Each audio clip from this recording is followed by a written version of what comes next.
extra cash. I'm downloading the Upside app now. Download the free Upside app now to earn real cash back every time you buy gas. Use promo code VAN for an extra 25 cents a gallon bonus on your first tank. You can cash out anytime right to your bank account, PayPal, or a gift card for Amazon and other brands. Just download the free Upside app and use promo code VAN for a 25 cents a gallon bonus on your first tank. That's code VAN. Smalls here. What if you could enjoy the flavor of a cocktail without the alcohol? Meet RK Zero Proof, a pioneer in the alcohol-free spirits category that delivers bold taste and a warming sensation, but with zero alcohol, zero sugar, zero carbs, and zero calories. So you can celebrate with friends, unwind after a long day, and wake up tomorrow feeling great. It's all the ritual of a drink without the regret. Discover RK at rkbeverages.com. That's ARKAY beverages.com. RK, the spirit without the alcohol. I'm Boomer Esiason. My mom died from cancer. She was only 37 years old. She didn't have life insurance, and that was devastating for my family. That's why having life insurance is so important to me. Ethos makes it fast and easy. Get a quote in seconds, apply in minutes, and get same-day coverage. You can get up to $3 million in coverage with no medical exam.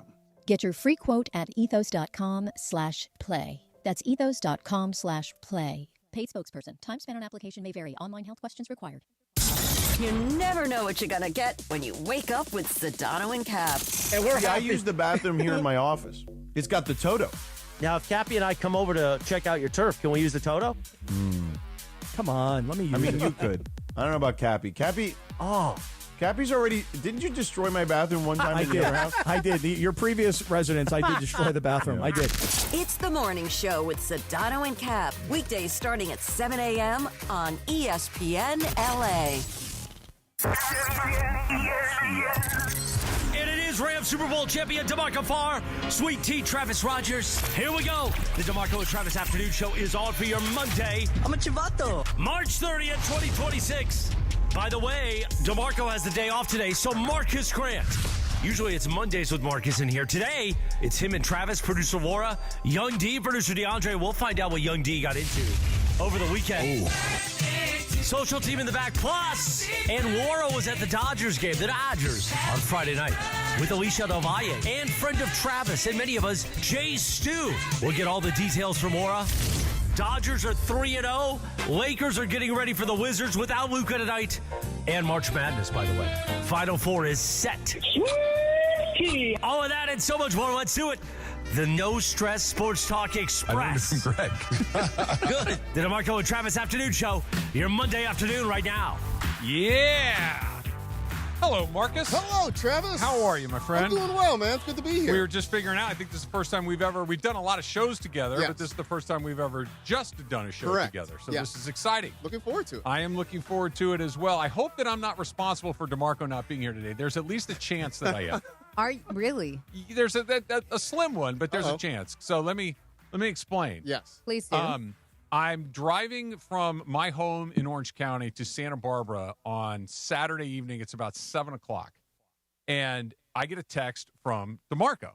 And it's not in the group text. It's just to me. Mm-hmm. And so I play it on my Apple CarPlay.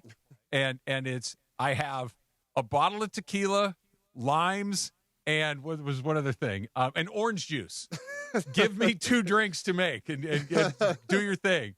I'm like, all right. So I give him a couple of suggestions. Okay. And that was the last I've heard of him. I said back, let me know how it goes. And I haven't heard from him since. So I don't know if I knocked him down or not, but it's at least a possibility. I'm trying to think of you can do tequila sunrise? You certainly could. Okay. I suggested kind of a bootleg Paloma with orange instead of grapefruit. Nice. Okay. Right. All right. So that's one way to do it. And then just basically a ranch water, which is just club soda, lime, and tequila. Yeah. Yeah. For sure. So those are the 2 things and if I know DeMarco, and I think I know DeMarco pretty well, he might have gone a little heavy-handed on the spirits aspect of this. But, I haven't heard from him since. And then I heard he's not coming in today. I'm like, oh, boy, I hope I didn't do it. I thought it would be him still recovering from, him going to the Indies wrestling. Oh, that's right. I did see some of those pictures. He might be, in some events in that Indies wrestling. Maybe so I don't know if he's decided to pursue a career as a wrestler. Who knows? He's going to be a luchador now? Is this what's happening? We need Reese to come in and give us a little Oh, yeah, Reese was there as well. Are you a wrestling guy? I am not. Yeah. I never quite got into it.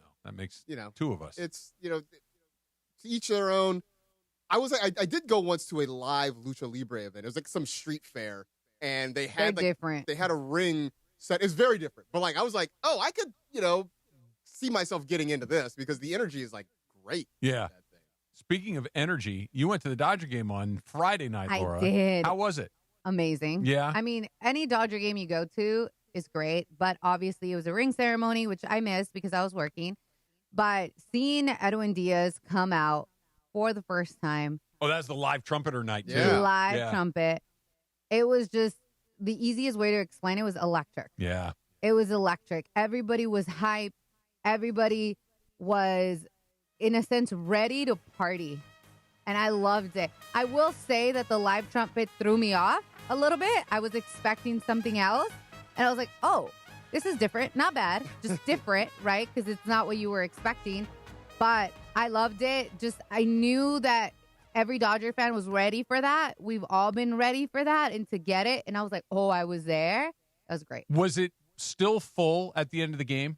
Were people waiting? Because it was obviously the first time that he had come in. He didn't come in on Thursday. The Dodgers had a big lead. So are people going to stick around? Because I did the rub on Dodger fans from the beginning of time. Show up late, leave early. Right. Probably well earned. Right. That's just, it's fair. It's hard to get in. It's hard to get out. You gotta plan accordingly. I count myself among the Dodger fan tribe. I am a member, but we show up late and sometimes we leave early. I get it, and that's just how it is. But there are some certain, when Eric Gagne was Game Over Gagne and Welcome to the Jungle, it felt like people would hang out a little bit with Kenley Jansen, California Love, hang out a little bit. I wonder if Diaz, Laura, gave you a little bit of that too. Or did it feel like people were sticking around just to see that? Compared to other nights, yes, it was still full. I will say that at least around where we were, seats were a little bit more empty. But if you looked higher up, it was lights out, still people there. Yeah. And to me, it's just knowing that most likely he was going to come out. Because to your point, I was there late, but I was working, so I have an excuse. And I was like, maybe we can leave a little bit early to escape the traffic because we were taking the shuttle bus, and you guys know how that gets.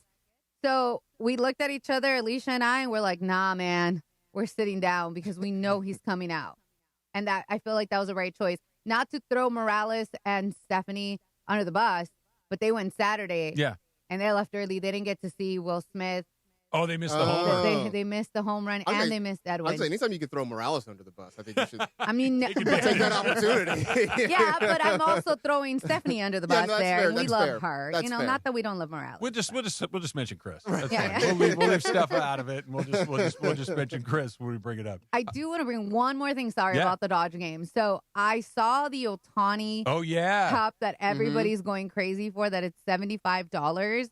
It looked amazing, and I even was tempted to buy it, even though I wouldn't because I don't drink soda. But then I got to touch it, and I'm like, yeah, man, I'm not paying $75 for a plastic cup. Okay, look. I just can't. I'm not telling anyone else how to spend their money. It's your money. You earned it. Do with it what you will. What am I missing here? What am I missing? Free about refills. Free refills. For the season. Who cares? Right? I mean, okay. You plan on drinking $75 worth of sodas? I'm sure someone out there is going to get their money's worth. That cup is going to pay for itself for someone out there.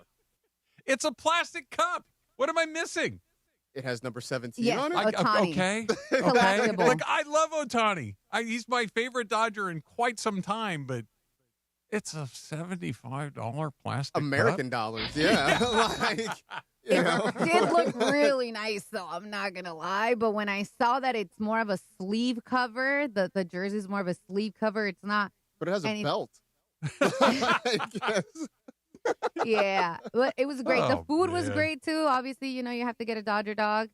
But we also tried the Mocha See, Loco. now we're going to have a problem with you and me, Laura. This is unfortunate. This is not how I wanted to start the week. Uh-oh. Now we're gonna have- this is I do agree with you. You have to get a Dodger dog, but the Dodger dog has not been the same since they I got know. rid of Farmer John and the Listen, Okay, we okay, agree good. here. Okay, good, this good, is good, good. this is we talked this hot dog. I'm sorry, get mad at me, come at me, whatever. There is a difference. I remember going to Dodger Stadium after COVID when they had the chairs linked and closed and stuff, and I had the Dodger dog. And I'm like, are my taste buds just different? Even if they put like the fake grill marks on these, it would be better than what they're like. It's fun. And by the way, don't get me wrong, I still get one. Every time I go. Every time. Are you with me on this? Yes. Okay. Yes. No, I get one every time, but no.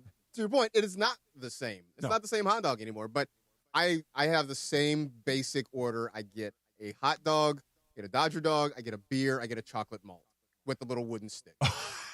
Are they still like 800 degrees below zero? And you have to I get it. Like I get it before the game, and then it's like the second or third inning when it's ready for me to eat. You could buy that malt in the middle of August in a day game, and maybe brick. by the seventh inning, it's soft enough to get that is wooden still spoon a in. brick. It does not matter what the weather is. And you know what else I hate that spoon for? There's no indentation. No, in it. it's It's just just a flat. flat- It's it like is- a boat oar. It's a tongue depressor at the doctor's office. Like that's what it is. It is a drag. It is a drag. How was your birthday, D? It was really, really good. Yeah? Had some family come over, had some friends. We just played some dominoes, listened to some music. March Madness was going on, so we had the game on as the background noise. It was fun. Played, just chilling with the family, man. That sounds nice. Just nothing too crazy. I didn't want to do anything crazy. I said probably for my 30th is when I would try to do something like a little more. Like a destination or like a big blowout? A big blowout, yeah. Okay. But as far as now, just grateful for 28, correct? 28, yes. Okay. 28, Wow. yes. All right. Sir, I saw the liquor picture you sent us. Okay, so didn't I made this drink. I found it on TikTok called the Blue Lagoon. Oh. Go on. Yeah, right. So I'm typing it in. There was blue curacao, Yeah. Maduri, and then, boy. and then and then some. I did 2 ounces of Grey Goose vodka and then 2 Okay. ounces of lemon juice, of actual lemon. Squeeze it in there. Okay. Pretty good. Is it not? The 2 ounces of lemon will neutralize some of that sweet. I was gonna say, but like, it just sounds like a headache weight it in a sure glass. does. It Yeah. it's Was on it the all sweeter right? side. It's pretty good. Yeah. Yeah. What with the final color is blue? I'm assuming. Yeah. And then you mix it up. Yeah, it has like that forest kind of green looking Okay. blue. Yeah, it's pretty good. Wait, that's a TikTok thing? Yeah, I found it on TikTok. I did not know that. So the wedding that I went to in February, they had that drink, The Blue Lagoon. the Blue Lagoon. And I was like, oh, this is very interesting. Where did you guys come up with these names? I was told they invented the names, and now I know it's a TikTok trend. See, I don't even know about that because I remember many years ago, long before TikTok, having something vaguely similar. Like, I don't think it had the Midori, but it was the Curacao, like the lemonade. What did you call it? They called it a liquid Viagra is what they called it. Yeah, but that's it. I remember the only thing I remember with blue curacao was like a blue Hawaii. Yeah, that was a drink. It yeah. was just looked like Windex. it was like, no. I'm looking at the thank picture you. of the Blue Lagoon, and that sort of looks Windexy here too. At least the photo. I think I'm a little older than you, Marcus. In fact, I'm sure I am. Mm-hmm. Does the word Blue Lagoon mean anything to you other than the Brooke drink? Shields? Yes. Okay. Okay. just making sure. I just making sure that I'm not the last No, one. you were not. No. Not a very good movie, but there's something about it back in the 80s. Visuals, yeah. A million years ago. All right, let's get into some of the things we've seen from the Dodgers through the first 3 games of the season and what we might see tonight. Roki Sasaki is going to make his first start of this regular season, and it's oddly important, I think. Yes. We'll get into that coming up next. Marcus is in for DeMarco. It is DeMarco and Trav, ESPN LA. Purple and gold-blooded. The Lake Show play here. Tonight, another tough opponent, another chance to defend their home floor. The Purple and Gold welcome the Wizards to downtown LA for a Monday night showdown. Front alley-oop, slam dunk, Jackson Hayes. Perfect passing by the Lakers. Your LA Lakers host the Washington Wizards. Coverage begins tonight at 5:30 p.m. Every dribble, every dunk. This is the home of the Lakers. 710 ESPN and the ESPN LA app. Not sure what to do this week? The answer is always Cosm. Here's your Cosm calendar for the week of March 30th. It's Final Four time, and there's no better way to experience it than at Cosm. Cosm features a massive 87-foot wraparound LED display where you're right in the middle of all the action, every block shot, every three-pointer, and every slam dunk. You've never seen anything like Cosm. The Final Four is Saturday and on Sunday. The NCAA Women's Championship game starts at 12:30. With limited tickets available, the Lakers are on a roll with 2 major matchups this week at OKC Thursday at 6:30 and again on Sunday versus the Mavs at 4:30. Plus, there are showings throughout the week of The Matrix, Willy Wonka and the Chocolate Factory, and Mr. Ray by Cirque du Soleil. Cosm also has an elevated menu of appetizers, entrees, and desserts for both adults and kids with bars on every level, including the deck. Whether you're enjoying the games from the Dome or the Hall, your entertainment this week lives at Cosm. Visit Cosm.com right now for a list of all events. That's your Cosm calendar. Is it time to downsize? Selling your home doesn't have to be a hassle. With Seller's Advantage, skip commissions and costly repairs. Get a fair, competitive cash offer without worrying about the details falling through. Chris Chavez, a real customer, says, quote, Seller's Advantage offered me more than I expected. The process was fast, easy, and much better than using a realtor. End quote. Call 888-390-AS-IS or visit sellersadvantage.com for your free cash offer.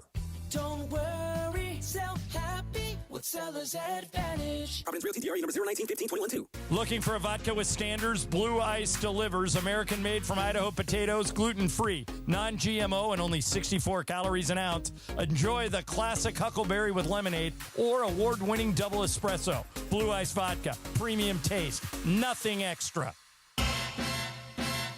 If relaxation were a job, I'd be Employee of the Month.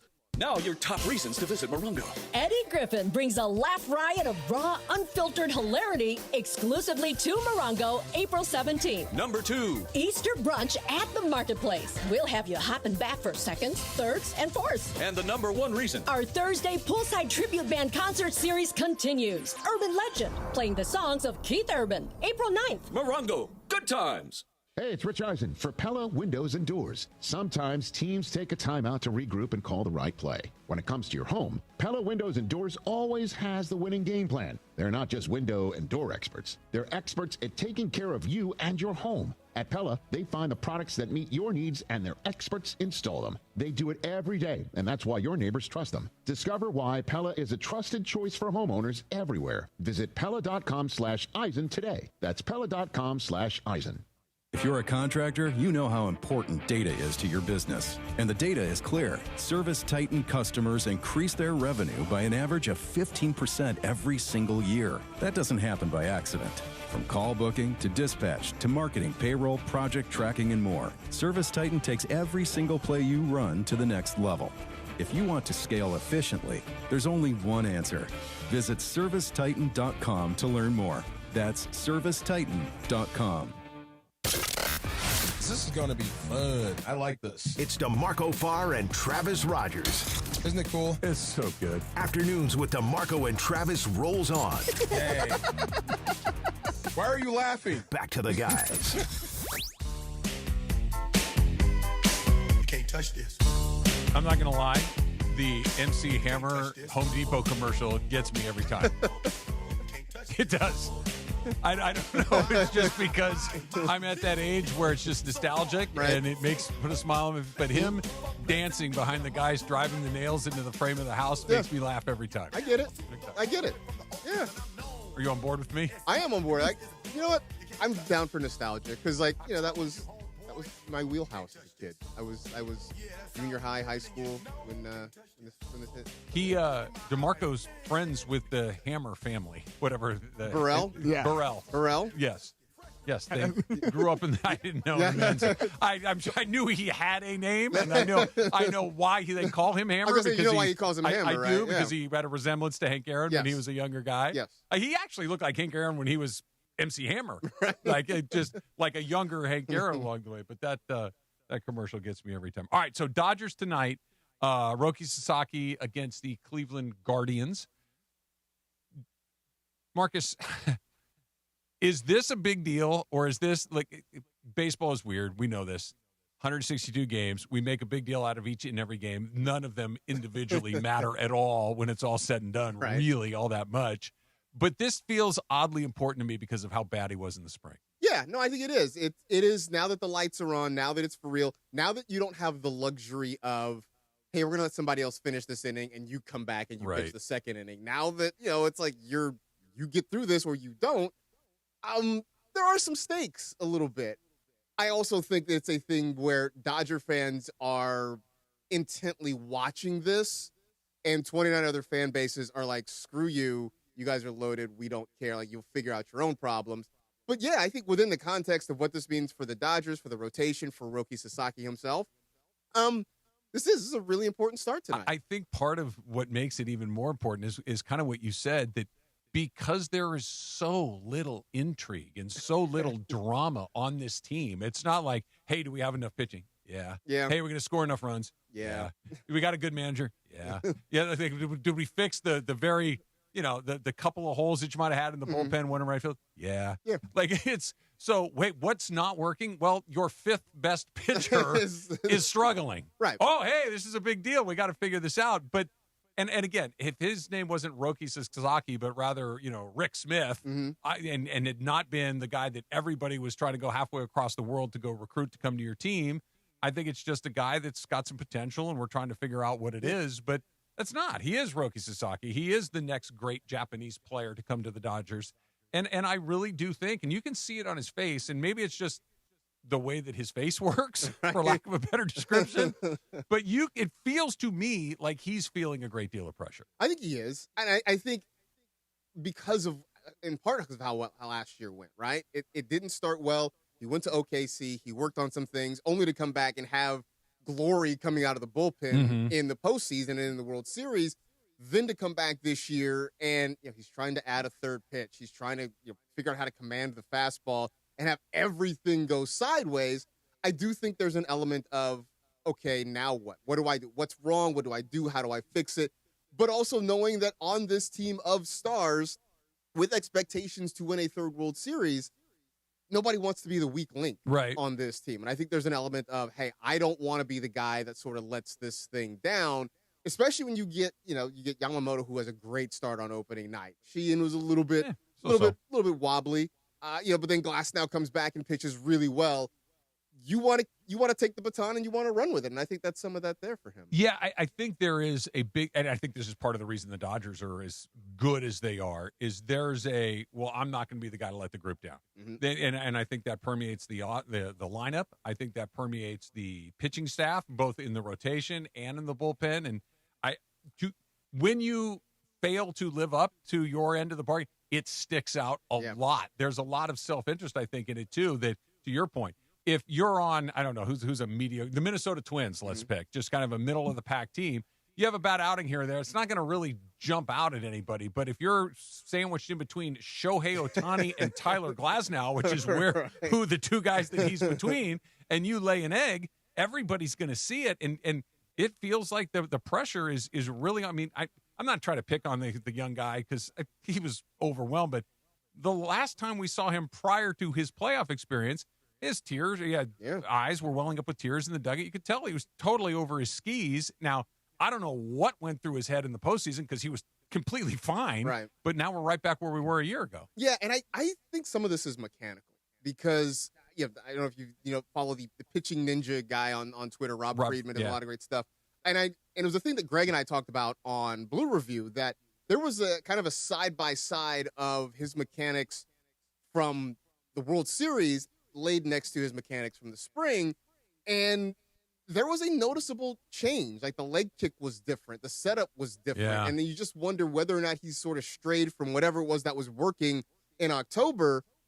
Is it because he's trying to add another pitch, and that's what's sort of going through his head? Is it just a physical thing? But I do think it's whatever it is something that can be fixed, and I think that's the goal, is to try to fix it. I do too, and I go back to last year when he came back and was in the bullpen at the end of the season, and I remember reading something like, he's bending his back knee more. Right. Okay, sure. Now let me preface this by saying that I'm well aware that I was never anywhere near a major league pitcher, but as someone who did pitch for a while, the thing that matters, your mechanics are very important. Don't get me wrong. Thinking you can get somebody out is the most important thing. Right. Believing that I can get you out is 80% of the battle. If I don't think I can get you out, I'm cooked. And if a pitching coach says to me, hey, Trav, Roki, bend your back knee a little more, and oh, wow, that came out of your hand. Great. Whoa, that had a lot of life. Let's try that. And I go out there and I get a guy or two out, then it's like the Bull Durham thing. If I think the reason I'm getting guys out is because I bend my back knee more, then I am. Right. And I don't know what the back knee for him will be this year, Mm-hmm. but I really do think it's between his ears, not necessarily. And I'm not saying that mechanics don't need to be ironed out, but you can't go from a guy that was struggling the way he was to a guy that was in the most challenging moments of the entire. I mean, they don't win the World Series without him. And he wasn't just an inning here or there. That Phillies game, he pitched 3 innings. He was essential to what they did to, I can't get the ball within 100 miles of the strike zone. It doesn't make any sense. Well, and I think tonight when you watch him, I think you'll get a good idea early on of what the night is going to be. And we were talking about this during Super Crosstalk, right? That it would almost be better if he goes out there, gives up a double, even gives up a home run. Fine. As long as you're in the strike zone. That's the thing. And I think if he goes out there and he's battling his command and he's 3-0, 3-1, if he's walking guys, then I think you run the risk of it unraveling on him quickly, because then it becomes here we go again. How do I get? Then you start aiming as opposed to pitching. So I think I would rather see him get knocked around. If the Guardians score 3 runs on 4 hits, fine. As opposed to they score 3 runs because he walked 3 guys and then gave up a ball. What was it against the Angels in the freeway series? And again, I understand spring training is just one step short of completely meaningless. I understand this. But when you're that bad, I think that's one of the few times that there is some meaning in it. And if you're bad in a specific way, I think there's more meaning in it. And he was both. He was not just not very good, but he was not very good in a very specific way. Namely, he was walking people. He gave up 5 runs and didn't give up any hits. Yeah. That's virtually, I mean, that's crazy. He walked 5, he hit 2. Mm-hmm. That can't happen. Right. Like that, and that's, I think, your point and my point, I think we agree on it, is if he goes out there and at the end of the top of the first inning, the Dodgers are down a couple of runs, but he didn't walk anybody, that's a successful outing for him. Yeah. We can send him back out there in the second inning and see what happens then. He could give up a couple of more, and as long as the ball is going over the plate, I think that's step 1 for this guy. Yeah. I mean, I still think best case scenario, I think if you're Dave Roberts, you're hoping to get 3 innings out of him. Yeah, I'd take it. You get 3 semi-successful innings. You let the bullpen sort of take it the rest of the way. I think that, you would hope for more, but right now I think that's just sort of the goal. And we go baby steps and we figure out what's next. Do you want to go to the JM Eagle LA Championship? If you would like to, listen to this show, the DeMarco and Travis Show, for your chance to win a 4-pack of general admission tickets. When you hear the cue to call, you're going to want to be caller number 7 and 10,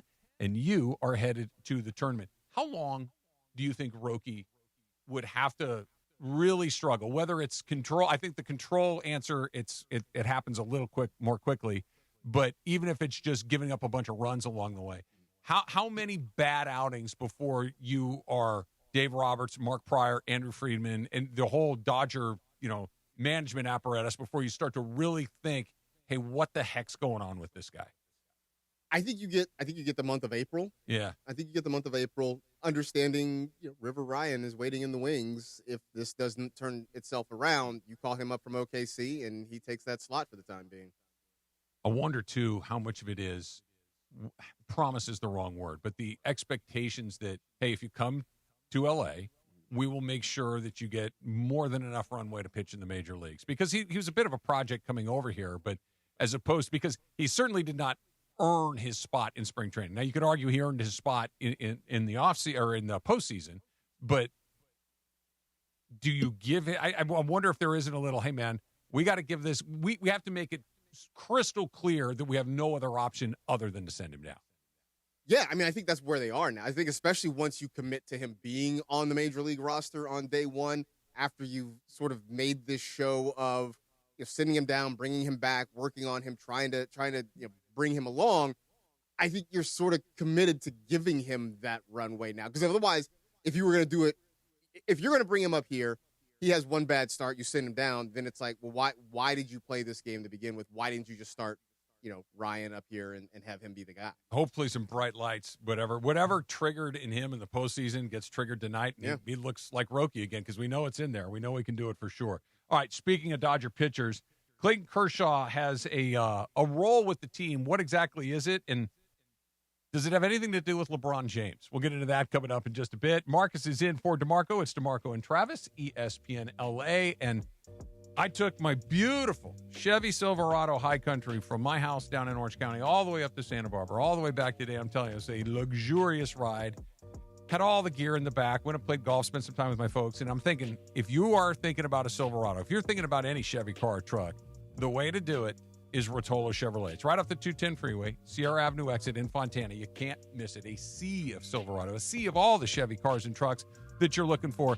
And you're going to get incredible selection. You're going to get incredible pricing. But more than all of that, you're going to get customer service that is second to none. That's why they've won Dealer of the Year 14 years in a row. It starts at the top with my friend Mike Capozio. His son Michael has been an incredible help to me. We bought a couple of cars from them not that long ago. It's just from the very beginning to the very end, you know every step of the process. And that's why Rotolo Chevrolet is as special as it is. Come see for yourself what all the fun's about at Rotolo. And if you can't get to Fontana or you don't live on that side of town, go online. RotoloChevy.com. ROTOLO. RotoloChevy.com. And whether you go in the store or whether you go online, make sure they know that Travis sent you in to Rotolo Chevrolet. Hey, it's Greg Bergman. The boys in blue are back, and that means the Blue Review is back too. The Blue Review. The Blue Review. Join myself, Marcus Grant, every morning, Monday through Friday, 6:30 a.m. on the ESPN LA YouTube channel, right before Sedano and Cap, where we break down anything that happened the night before or anything you need to look forward to. That's 6:30 a.m. Monday through Friday on the ESPN LA YouTube channel. Everybody else is doing it. You should be there too. Hey guys, it's Lindsay, and as someone who doesn't have time to overthink shopping, I love how simple my VisionWorks store in Santa Ana made it for me. The frames are organized by shape and price, and there was a great variety of frames to choose from. No matter what style you're looking for, VisionWorks has it. Scheduling my eye exam, though, that was easy with evening and weekend appointments at all locations. And here's the best part. The friendly and knowledgeable VisionWorks teammates are insurance experts, and they'll help you maximize your options whether you have insurance or not. If you want or need glasses without the hassle, VisionWorks makes it simple. ESPN LA family, I'm personal injury attorney Joseph S. Normand. 2026 marks 15 years that you've trusted me to represent you. When you're hurt and down, I'm honored to fight for you in personal injury cases when it matters most. Numbers don't lie. I'm the real deal. The voice you hear is a voice you get. If you've been injured in an accident, call 213-747-1234, 213-747-1234, or visit normandlegal.com. Normand Legal, built on trust, proven by results. Zuckerberg stepping up. It's time to level up your game. Introducing the all-new ESPN app. All of ESPN, all in one place. Your home for the most live sports and the best championship moments. The electricity is palpable. Step up your game with no annual contract required. It's the ultimate fan experience. Level up for more on the ESPN app or at stream.espn.com. Sign up now. Evan Cohen here. Game day brings the excitement. Your stay should feel just as memorable. With Marriott Bonvoy, official hotel partner of the NCAA and U.S. Soccer, you're connected to a portfolio of brands designed for how you travel. Some offer complimentary breakfast, others give you room to spread out, space to stay productive, or extended stay comforts. So whether you're a traveling fan or part of the team, Marriott Bonvoy celebrates the moments that live on before and after the game. Marriott Bonvoy, where game day checks in. It's DeMarco Farr and Travis Rogers for your afternoon drive. So, I fall, kind of, sort of frequently. Yeah, but you get back up. I get so far. Yeah, you get up. There you go. DeMarco and Travis continue. Here are the guys. You know what I did today that I don't do nearly enough? What's that? I hit one of those rainbow umbrella fruit guys. Okay. Oh, my God. That is like the best fruit in the world. I don't know, where do those guys get that stuff? I don't know. They don't get it at my grocery store. I know that. No, I don't know. Unbelievable. But you sent me that picture, and I was like, oh. I literally went like that. Oh, when I saw it. It looked so delicious. Did you just get the fruit? Did you get like the tahini? I got the tahini, the lime. We had a little jicama in there, cucumber, mango, pineapple, watermelon. Okay. Yeah, those are the 5 things in there. Nice. I don't like the chamoy. We've talked about that, Yeah. Laura. But the tahini and the lime, and it's ice cold every time. Yeah. I ate the entire thing sitting in the front seat of my truck. It was the best 20 minutes I've had all day. Can't beat it. Yeah, we need to talk about your shoes. Wait, what? Have you not seen them? No. You ready? All right, hold No. on. I'm going to stand up. Okay. All right. I don't know if you can see them I got my Asics on Okay. I got what my, is my running/walking shoes on. Okay.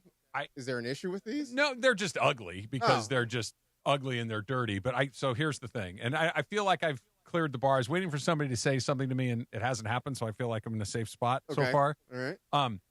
I went up to see my mom and dad this weekend in Santa Barbara, and when I packed all my stuff together, I forgot to put in real shoes. I brought flip flops and these. Okay. So I have these on today, which under normal circumstances wouldn't be that bad, but I went for a little hike in Griffith Park because I came from Santa Barbara this morning. I got here very early, so I had some time, and I wanted to get a little workout in. So I did. So they're all dirty and disgusting, and I come through into Laura's office this morning, and DeAndre goes, "What's up with your shoes?" Like before I basically the first thing. What's going on those? Those are some Asics right there. I'm like, yeah. He's like, he was judging me. Did you hit him with like, what are those? No judge. The tone matters. Tone matters. Yeah. I had no bad tone. You didn't have a bad tone, but it wasn't good morning or good afternoon or how was your weekend. It was, what's up with the you shoes? got some Asics there, huh? It wasn't delivered with tone, but it was delivered quickly enough that the tone was implied. Because I'm just curious because normally you have on your classic Adidas, the little superstars. So I was like, oh, Travis got different kicks on today. All right. Yeah. So it wasn't tone; it was timing. It was timing indeed. Yeah, and timing. I was a little. So my other fear was that. All right, I'll just tell the truth here. I did a long hike in Griffith Park today and came straight to work. That maybe you were a little fragrant potentially. Yeah. Okay. No, right. but I did the best I could. Mm-hmm. I got as cleaned up as I possibly could. Right. But I thought I might come in a little fragrant, to Right. your point. And I think I cleared that bar. I think I was okay there. Laura, am I good? No, you're good because my Okay. office is pretty small, and Yeah. if there was some fragrance going Yeah. on, we would Okay, have. I did my best. All right. But Catch a whip. I look like a You look- bozo with my Asics on. Went through a hike in Griffith Park. Yeah, You know? it was. There's a lot of people out there, as it turns out. Doesn't anybody have a job? That is Was the it hot? destination.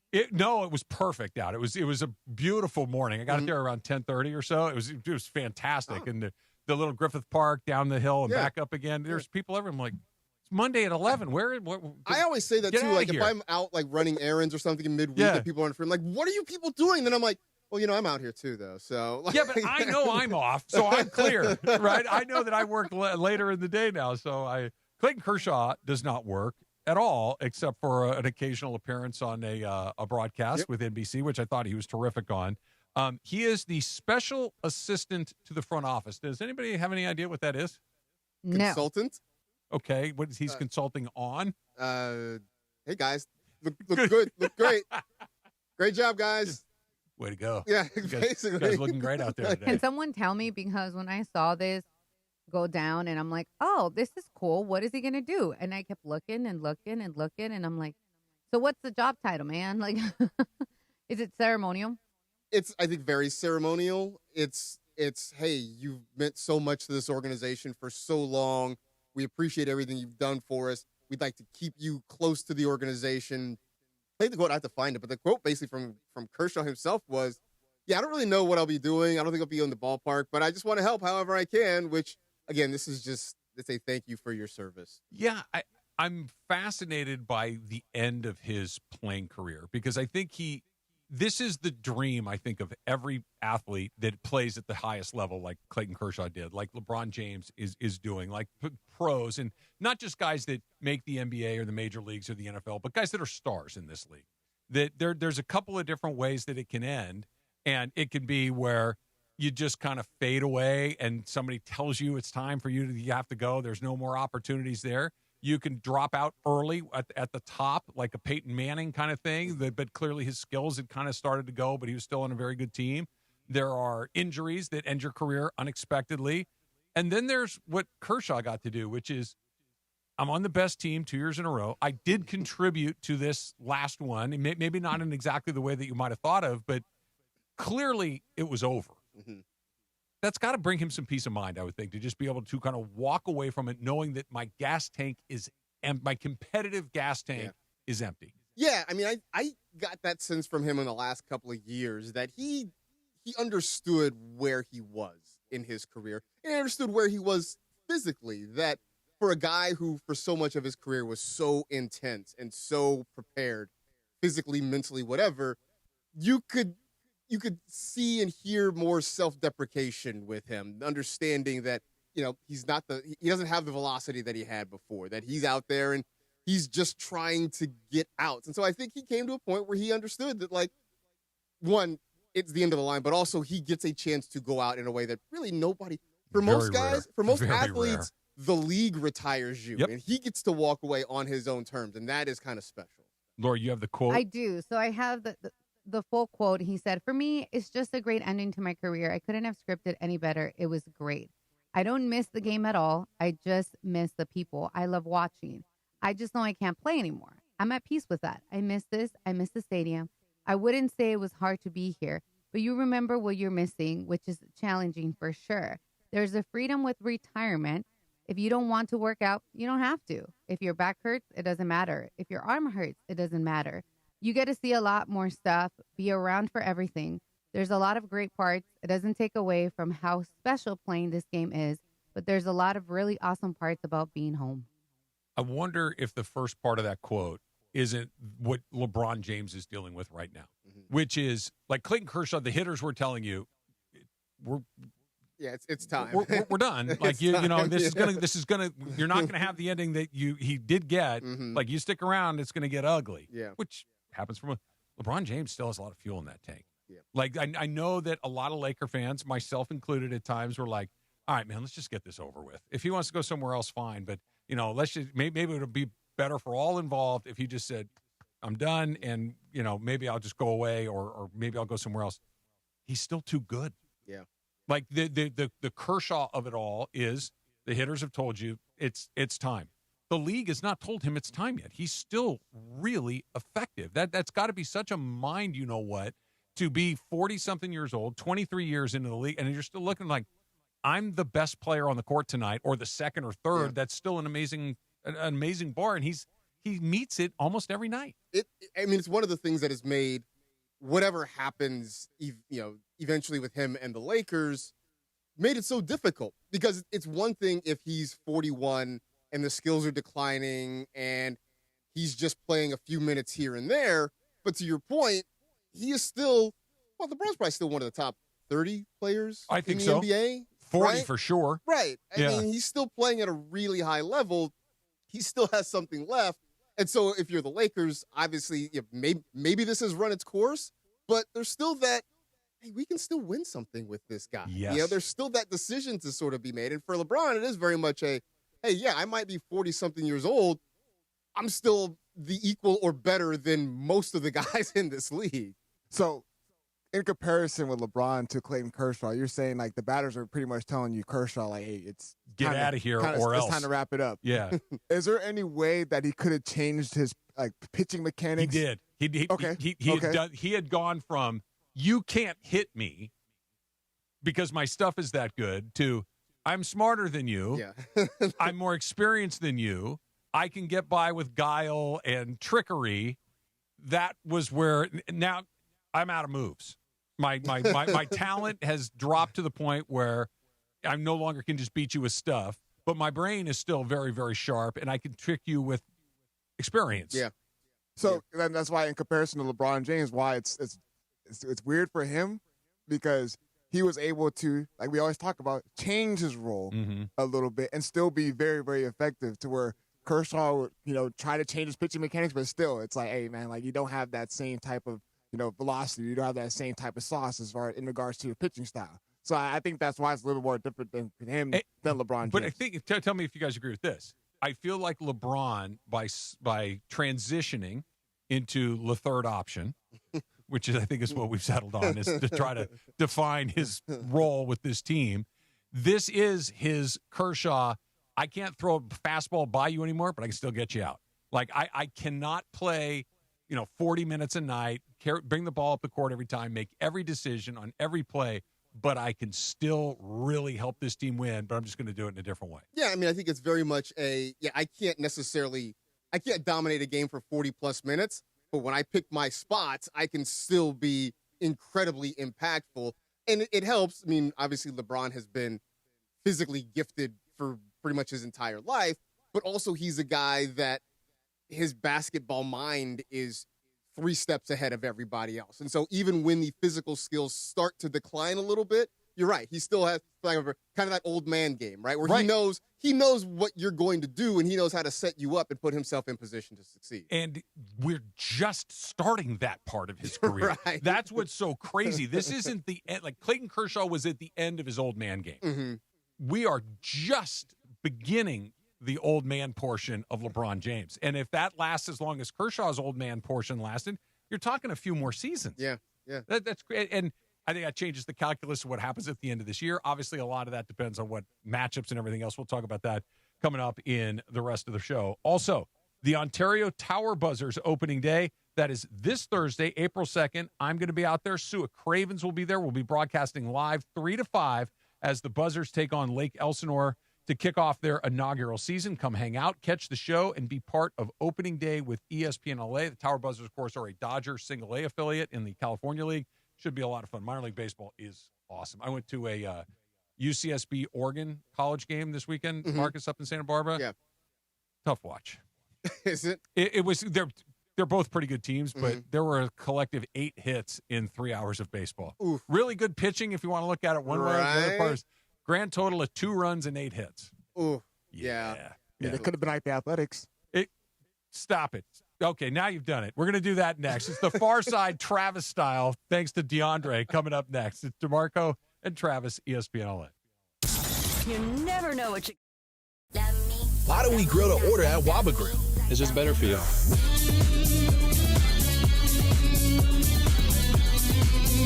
Download the Waba Rewards app or order online at wabagrill.com. Waba Grill, it's for you.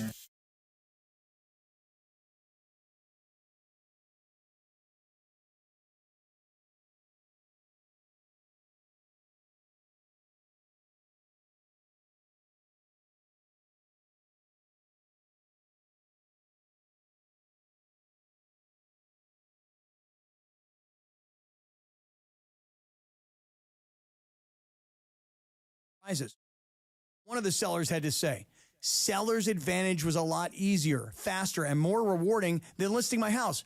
I worried about getting a low offer, but theirs matched the value I was hoping for and much higher than their competitors. They gave me time to decide, and the process was friendly, fast, and anxiety-free. I highly recommend Seller's Advantage. Call Seller's Advantage today. 888-390-AS-IS, 888-390-AS-IS, 888-390-2747, or visit sellersadvantage.com for your free, no obligation cash offer. That's sellersadvantage.com. Don't worry, sell happy with Seller's Advantage. Providence Realty, DRE number 019-15-21-2. Pros, just because something on the job runs out doesn't mean you have to. Order it on the Lowe's app. My Lowe's Pro Rewards members get free same-day delivery on eligible orders over $25. Get the fasteners, hardware, or tools you need to keep the job moving. Order by 2 p.m. and get eligible in-stock items delivered right to your job site by 8 p.m. Members get more at Lowe's. Loyalty program subject to terms and conditions. Subject to availability. Restrictions and terms at lowes.com/shipping terms. Subject to change.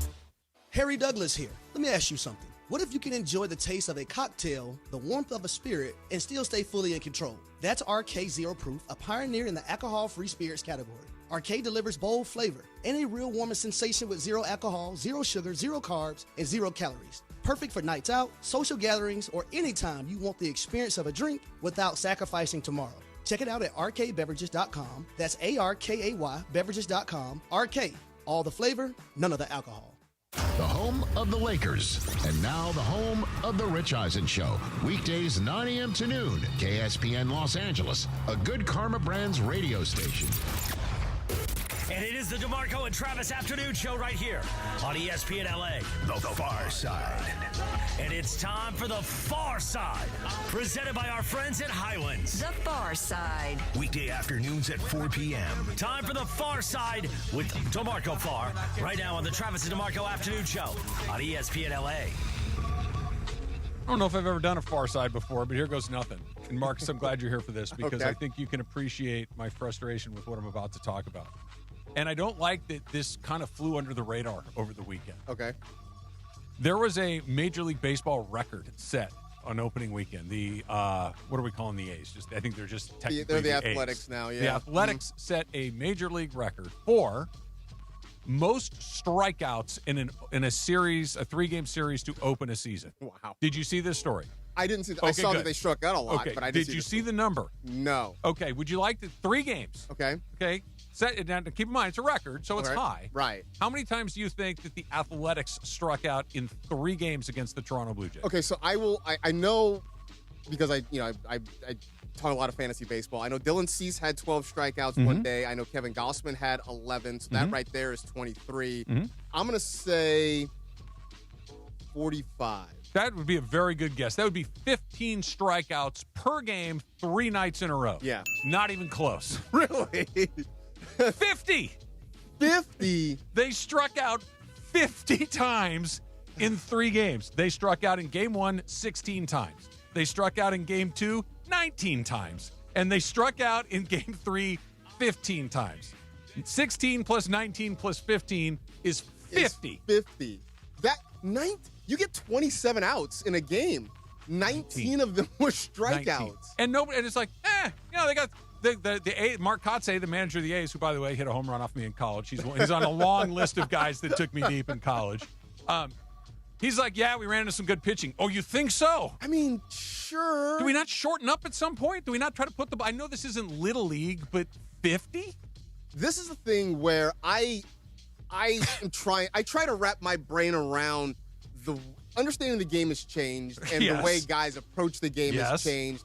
And I know that strikeouts they're not the cone of shame that they used to be anymore. No. But I still fundamentally believe put the ball in play. Just give yourself an opportunity. Stuff happens. Ball falls in, guys boot one every now and then. Give yourself a chance. 50. That is unconscionable. 50. I'm so glad that it bothers you the way it bothers me. It's unconscionable. The games were in Toronto, so I'm sure the Blue Jay fans were enjoying this. But I'm sure. I just don't want to watch a guy walk back and forth from the dugout to the batter's box all night long. The ball, what makes baseball fun, among other things, the ball is in play. There are plays at bases. Yeah. That's what makes the ball's hitting the gap. Hey, is he going to go for a double? Is he going to go for a triple? We'll see. Hey, get ready. Here it comes. Not, you're out. You're out. You're out.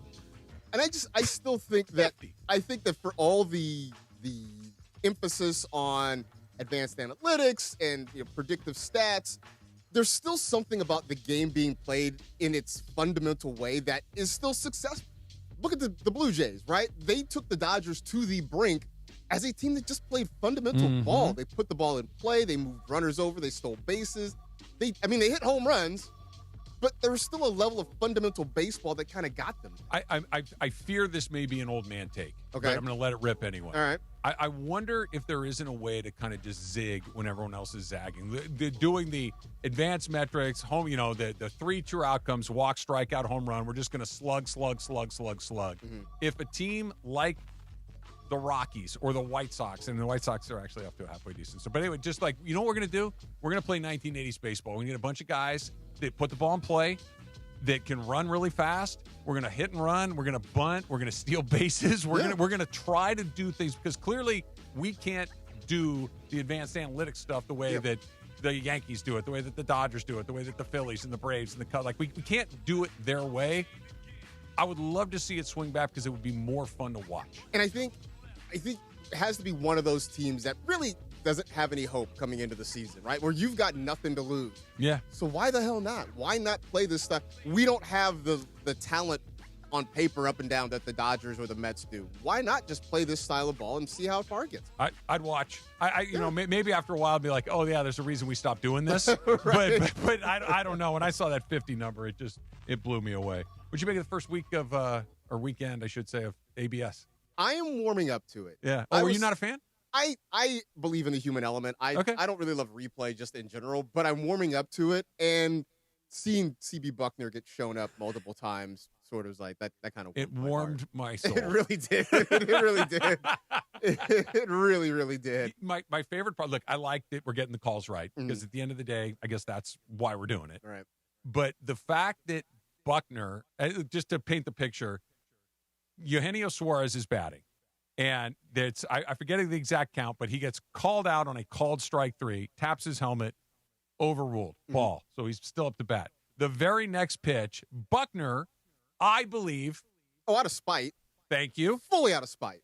Rings him up on the next one, basically like, oh, you embarrassed me in front of here. I'm gonna bang you again. Yeah. And Suarez taps his helmet again, overruled again. I think what these guys like Buckner, and I think most umpires have gotten better at this, but there are some guys there that are still umpiring games with a lot of ego. Mm-hmm. This will mitigate a great deal of that because you can't. Now, a 50-50 one, maybe you can root against me a little bit there, but if you're just trying to say, oh, you don't show me up like that, you can't do that anymore. Yeah. Yeah, I mean, I think it was 6 of 8 calls were overturned against Buckner in the game this weekend. Kind of wish Angel Hernandez would come back. Just to see how this sort of works out. I mean, and watching it this weekend, there were a few where it's like, yeah, you really blew that. Like, that was there were I think what it's going to show us, though, is how good the umpires generally are. Because there are a lot of them where it is a millimeter, one way or another that makes the difference. So while there will be these CB Buckners of the world, I think we're going to realize these guys are really generally pretty good. They are. And I agree with that. Are you a John Boy fan? Yeah. Okay, me too. So John Boy kind of breaks down umpires and he's very good at lip reading and everything that's going on. And he did a thing where basically, I forget who the umpire was, but he missed 5 calls in one game. He had 5 calls. I don't think it was Buckner. It was somebody else. Okay. He had 5 calls overturned in the game. They're like, well, 5, there's basically 300 pitches, 5 out of 300. He's not doing that bad of a job. But the math, here's where it gets interesting. It's not 300 because every ball that's swung on, there's no decision to make. Yeah. Okay, so take all those out. Every ball that is clearly out of the strike zone, like by a significant amount, take all of those out. Okay? Basically, what this one umpire was, there were 30 pitches that he had to make a decision on. And he missed 5 of them. He missed 5 of them. He's missing 1 out of every 6 pitches. Yeah. That's not good. That's not. That's a really bad batting average for that guy. And I never really thought of it quite like that. Like, just because more than half, the great majority of these, they're not competitive pitches or the answer is easy. Yeah, the hitters made the decision for you, essentially. Huh, that is interesting. Because I look at it as, especially now with the velocity these guys throw with the movement these guys throw with, that you have to make a split-second decision on that. And you're like, it's hard. Yeah, it's hard. That's hard. But yeah, when you factor everything out, start filtering things out like that, yeah, it's a different. And it takes 2 seconds. That's what I like about it, is that the process itself, because one of my frustrations with replay in baseball is that sometimes it can drag on when they're on the headset to New York or whatever, that it takes. Still better than the NBA. Yes, it is. Yeah, the NBA is bad. You got to go to a commercial break just for the NBA. My goodness. But drive home. But at least with the ABS, it is instant, and I do like that. Yeah, it's tap the helmet, and we got an answer in 5 seconds. Yeah. Literally. Okay, last one before we move on. Why not just have a call every pitch? Well, I still think you have to have somebody back there, right? Oh, no, I'm not taking anybody's job away. Fair or foul, did it hit him or not, catcher's interference, foul ball off the shoe. Safe out at home plate. You need umpires on the field. Right. I'm not sending anybody home. I'm just saying, to your point, Paul Skeens throws 196 miles an hour. The ball moves 4 feet sideways in the blink of an eye. I don't know if they caught the corner or not. The computer does. Yeah. Why not let the computer do it? Yeah, I don't know. You see the other part of this is that guys had to get remeasured. Everybody got shorter. Everybody got like a foot shorter. Yeah. Not a foot. Gavin Lux went from 5'11". I think he's at 5'9". Yeah, now. like guys got shorter because they had to get for real measured for this I don't thing. know if he's the only guy, but do you know who got taller? Who's that? Ohtani. Really? Yep. Because he wasn't already massive enough as a person. He was listed at 6'3", and now he's listed as 6'4". Wow. Yeah. Like, let's make it harder. Let's see if I can still hit 50 home runs doing that as well. I think I saw Trudell walk into the room. He's going to join us coming up in just a little bit. We'll get into the Lakers tonight. No Luka, no Marcus Smart. Does that matter against the old Wiz? That's coming up. It's DeMarco and Travis, ESPN LA. Purple and gold-blooded. The Lake Show. Why do we grill to order at Waba Grill? It's just better for you.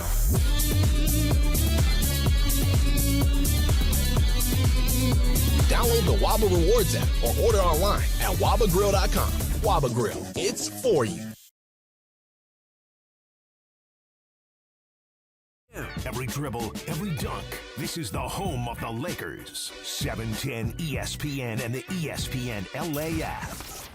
John Ireland here, and before the lights come up at Crypto.com Arena, make your night legendary at Javier's downtown. A SoCal tradition for decades, Javier's is where timeless recipes meet modern elegance. Handcrafted margaritas, premium tequila, coastal Mexican flavors, always a part of the celebration. Whether you're courtside or catching a concert, start your evening where LA gathers for that unmistakable Javier's experience. Javier's newest location is just steps from the arena. Javier's downtown. Tradition, taste, and an amazing start to your evening.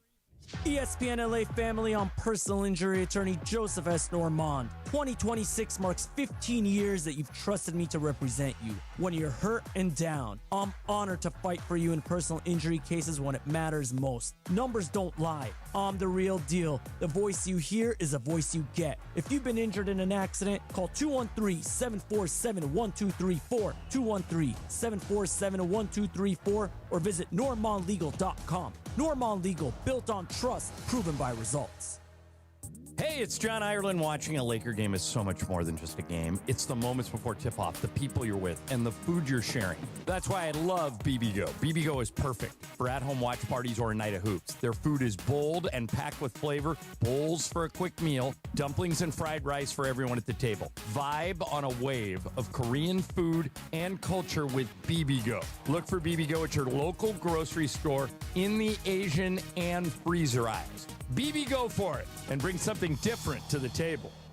Harry Douglas here. Let me ask you something. What if you can enjoy the taste of a cocktail, the warmth of a spirit, and still stay fully in control? That's RK Zero Proof, a pioneer in the alcohol-free spirits category. RK delivers bold flavor and a real warming sensation with zero alcohol, zero sugar, zero carbs, and 0 calories. Perfect for nights out, social gatherings, or anytime you want the experience of a drink without sacrificing tomorrow. Check it out at rkbeverages.com. That's ARKAY beverages.com. RK, all the flavor, none of the alcohol. I'm Boomer Esiason. My mom died from cancer. She was only 37 years old. She didn't have life insurance, and that was devastating for my family. That's why having life insurance is so important to me. Ethos makes it fast and easy. Get a quote in seconds, apply in minutes, and get same-day coverage. You can get up to $3 million in coverage with no medical exam. Get your free quote at ethos.com/play. That's ethos.com/play. Paid spokesperson. Time spent on application may vary. Online health questions required. You're listening to the DeMarco and Travis Afternoon Show on 710. Do your ears work? They do work. No, Back to DeMarco and Travis.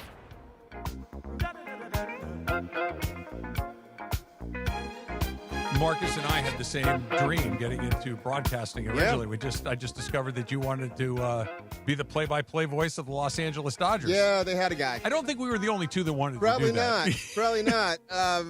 Vim, for all his greatness, also, put a lid on a lot of dreams, a lot of kid dreams. I'll say. But, I did it for a few years. It was great.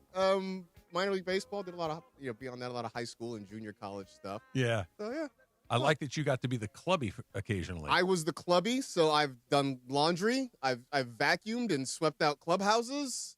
Did you ever have any of those weird clubby requests, like where the request from a player, like I need XYZ and I need you to go find it real quick? I got nothing really strange, thankfully. But yeah, I know that, sometimes clubs get sent on missions. Yes, they do. Yes, they do. I never fortunately had to do that. Yeah, that would be, I've heard stories, let's say. Yeah. But Bull Durham had a little bit of that where you did, send the note from here to there. Yeah. But did you enjoy it, the minor leagues?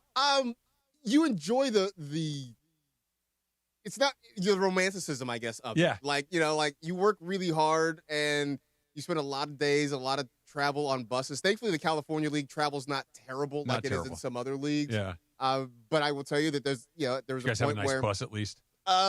Sometimes. Yeah, we had a.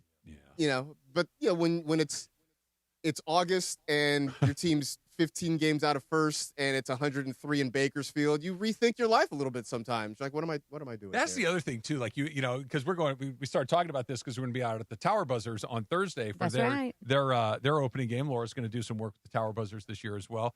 But these guys are trying to, you and I wanted to go sit in the booth and call the game. They're trying to be the guys on the field, and you're talking about a narrow funnel. Yeah. I mean, and you have a bad week or two, and you start thinking about, maybe I'll go back and run the family dairy farm. Like, I don't know if this is for me at this point. No, I mean, that really is the case. And, you see guys, I mean, you meet the guys who they call the bonus babies, right? Yeah. Like I'm a first round pick, I get a big signing bonus, and life is sort of good because you've got more of an open path. Yes. It's those guys who were sort of mid-round picks, and they went to junior college for a couple years, and they're trying to figure things out. And, in the offseason, hey, I'm working at my dad's hardware store because baseball's not paying me enough to survive the offseason. Those are the guys that you kind of get to know and you kind of sympathize with a little bit because they are more, they're like more the normies like us. It's a job, Yeah. and it's a good job, but it's a tough job to hold on to for sure. Trudell is here. What's up, Mike? Well, working in a hardware store doesn't sound great to me. I'm not super handy. I worked. Okay, you don't have to be. I worked Okay. in the Sears hardware department for about a year. I couldn't drive a nail into a piece of wood, but I know every tool and I know what they do. I just don't know how to use them. All right. Well, if nothing else, I can memorize where stuff is. That's it. That's and the I job. can direct you over to that place, and then if you have an actual question, let me ask the boss. Can who you knows sell stuff. an extended warranty? Because that's an important I part can. of the job. I do think I can do the sales part. Yeah. Okay. I'm sure you could. Yeah, the sales part I can get. My Yeah. dad was a salesman for Yeah. 3M. That's why I grew up in Minnesota. Okay. You know Because what you get 3M stands for? You get I no. do not. Minnesota Mining and Manufacturing. Oh, all right. They There you go. invented Post-its, right? I just know them Post-its, as like Scotch whiteout? tape. all kinds of stuff, sandpaper, and then the bigger thing is like the chemical industrial products and like okay. all of that kind of stuff. But All yeah, right. but they're known for like the Post-it, sandpaper, all that stuff. The important part of selling the extended warranties or the maintenance agreements, as they were known, is you get paid 3% on those. You only get paid 1% on your sales. Oh, there you go. So that was free money. Okay. So it's important to sell the undercoating on there, right? Like, man. There's a reason those guys push as hard as they do, for sure. That's fair. All right, let's talk a little bit about tonight. The Wizards, whatever. But no Luka, no Marcus Smart. Is that going to be a differentiation point in any of this, or are the Wizards racing to the bottom so it doesn't matter? Yeah, they are racing to the bottom. I always give this disclaimer, and we just saw this with the Brooklyn Nets, last game. They will not look nearly as bad as they have looked for the last month and a half of basketball. All the young guys are excited. It's Crypto.com arena. Even if Luka is not there, you got LeBron James, you got Austin Reeves, and just the purple and gold. So they will play hard, and they will play decently well relative to what they usually do. With that said, they've lost 17 of their last 18 games. And they're not just playing their own young guys. They're playing young guys that they have called up from the G League. So, yes, the Lakers just keep it going. They had a weekend off for the first time. I wouldn't be surprised if they're a little rusty for like 5 minutes, but they should get things in order from that point. And then you're really, you're getting Luka back. Hopefully Marcus Smart will see for the back-to-back tomorrow against Cleveland. 16 out of 17. You were just talking about being on that bus where guys, an 11-game losing streak is the middle of August, and morale is at an all-time. What do I want to say this? I guess the worst Laker team that you've been a part of. The immediate post-Kobe teams, right? And even like Kobe's last couple of years post-Achilles, that whole stretch. The difference was, though, they always had a really talented young guy or two.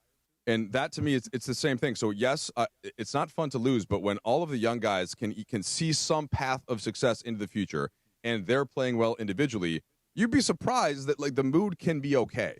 And that's what, with this Wizards team, there's no expectation that they're going to win, right? So they're just going out and playing hard. And, yes, some of them might be stat chasing a little bit, but a little bit. But other ones are smart enough to know that it's not just about the stats, that hey, this is what, like, the stat could be the team is better when I'm on the floor than off. So NBA execs these days are smarter than just looking at the counting stats. So it's okay. That's got to be so rough.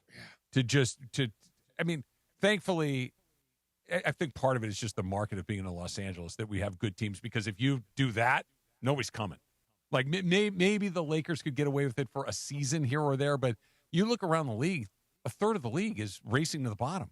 And that's just such a bad deal for the product. It's just when the best players aren't playing, and you can at least reasonably assume that they're not playing because they're just not trying to win, not necessarily because they have, like Cade Cunningham, for instance, he's out because he had a collapsed lung. Nobody's looking down their nose at that, but so much of this other stuff, that I keep coming back to how you try and fix it. And I saw that the NBA came out with those 3 proposals late last week. I don't know. Did you figure out the algebra on that? Because I was trying to read kidding. through it, and there was so much advanced math on that. Yeah, it's not, to me, it's not quite as complicated as it might seem. One of the proposals was just basically that they're going to have more teams added to that group of teams that could be on the kind of like the lower odds percentage, so that fewer teams did it. I happen to think that we just talk about it too much, and not we as in like just the media, but there are actually like pretty significant things wrong with every sport and with everything.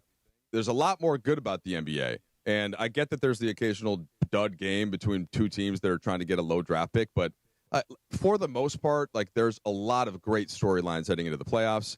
And the playoffs are great. Like once we get to that, I think everybody's on board with that. But even this chase towards it, like these next couple of weeks are super important in the West as to who's going to be where. It's what we talked about the other day with the Lakers. Like who they match up with is super important. With what seed they end up getting is super important. So there's no doubt that there are some games that don't matter, and that's not ideal. But I might sound like an NBA apologist. I don't know if you agree, DeAndre, but like overall, there's a lot more fun stuff in the league than there is these problems, which obviously tanking is one of the biggest ones. No, I agree, especially just because we focus solely on the Lakers, of course, being a Lakers station, but just looking at the West and how it is, like these last 8 games is really, really important. Just because if Lakers lose 3 out of these last 8 games and somehow Denver finds ways of winning, and all of a sudden that tiebreaker doesn't really matter, essentially. And that's why going in, the tiebreaker was important, because if you do have that going in, you end up tying, like the Lakers have that advantage. So that's why every single seeding matters, but not even just in the West, but just all around the league. Every single one of these games are very important. Do you think that Adam Silver agrees that it's not that big of a deal? I think he thinks it's a big deal. I think he thinks it's a big deal because, to Mike's point, we talk about it so much. Yeah. And I think, if anything else, he just wants the conversation to be done. So here's some proposals. Here's some ways he'd rather have us on the MVP race right now in arguing about Luka versus Shea versus Jokic and Wemby than just talking about tanking. Yeah. Which is a part of the league. But like the on the bright side, and I just mentioned this of seeing a lot of the bad Laker teams after Kobe, it does sort of work. And a lot of fan bases now are sort of smart enough to where they're actually rooting for their team to play well, but then lose at the end. So, like Utah, they're still selling out games. Indiana, they're still selling out games. Portland, they're still selling out games. Now, they're trying to win this year, but these are teams that aren't necessarily good, but they've all got fun young guys to watch, and they've all got players that they can say, if we get Boozer, right, from Duke next year, then we're ready to win. I think if you could sell it with, we have young guys that are playing hard and getting better, so we'll be good sooner, I think that's an easy sell. Just call it rebuilding instead of tanking. But then, and this is, I guess, probably part of the point you're making, though. What some of the teams are doing, where they're not even doing the rebuilding, hey, here's focus on our young star. Right. Like Dallas, just come watch Cooper Fleck. He's going for 30, 10, and 5 most nights. But instead, if you're seeing 3 G Leaguers play next to him and you've shut down 4 players, that I don't like at all. That is what I'm getting at. And that's what the league's trying to shut down. Right. Yes. We're young and we're not good enough to win yet, but we're climbing the mountain. Okay. Right. Yeah, totally fair. That's a baseball team that calls up a bunch of guys that are maybe not quite ready, but let's figure it out. Maybe you catch lightning in a bottle. You look at like a team like the Miami Marlins. Like that's what they're not or like running Oakland out, a couple years ago. Yeah, they're not running out a bunch of guys that should be in AAA that are 33 years old that have no chance of ever playing in this league. They still stink, but at least they're stinking in a productive kind of way. Right. I mean, look, I'm the radical who's like, we should just abolish the draft, right? So like, we don't have to live in a world where you have to cheer for your team to lose. Like the English Premier League.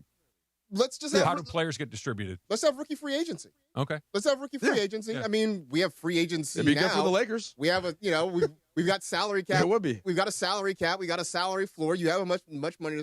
I also think that forces you as a front office to clean yourself up a little bit. Don't just rely on the lottery. Don't rely on being bad to get yourself players. I mean, I'm the radical who's like, we should do it across all sports because I just think it'd be more interesting and fun. But yeah, let's get rid of the draft. Wouldn't most of the good players gravitate to like 8 or 10 markets? Well, that's what you think, but that's where you have the salary cap come into play. Where you can come play for the Lakers for $2 million, or you could go to Utah for $15 million. And like that might be the difference between who gets a young guy and who doesn't. And this happens in the English Premier League, where like Manchester United and Man City can only get so many young guys while still paying the big bucks for the veterans. So, and then you have some teams that kind of brand themselves as a development whole organization, and then they kind of that's a whole nother point. I just think like overall for most of the year, even the bad teams that are quote unquote tanking have been rebuilding and featuring young guys. Right now, there are 3 or 4 teams, and you could argue 6 or 7 that are just way going over the top. And that's the stuff that I don't think anybody likes, but it is not like of the if the season is 100%, this is probably about 10% of it to me, of the teams that are doing it this way. So it hasn't been this bad all year. If you want to go to the JM Eagle Championship, here's what you do. You listen to this show, the DeMarco and Trav Show, for your chance to win a 4-pack of general admission tickets. When you hear the cue to call, be caller number 7 or caller number 10, and you will be headed to the tournament. So listen to that. Marcus, you convinced me. Yeah. Let's kill the draft. Let's get rid of it. I'm done. We're done. Yeah. Great. Sure. You've been the easiest person to convince on this ever that I've talked to.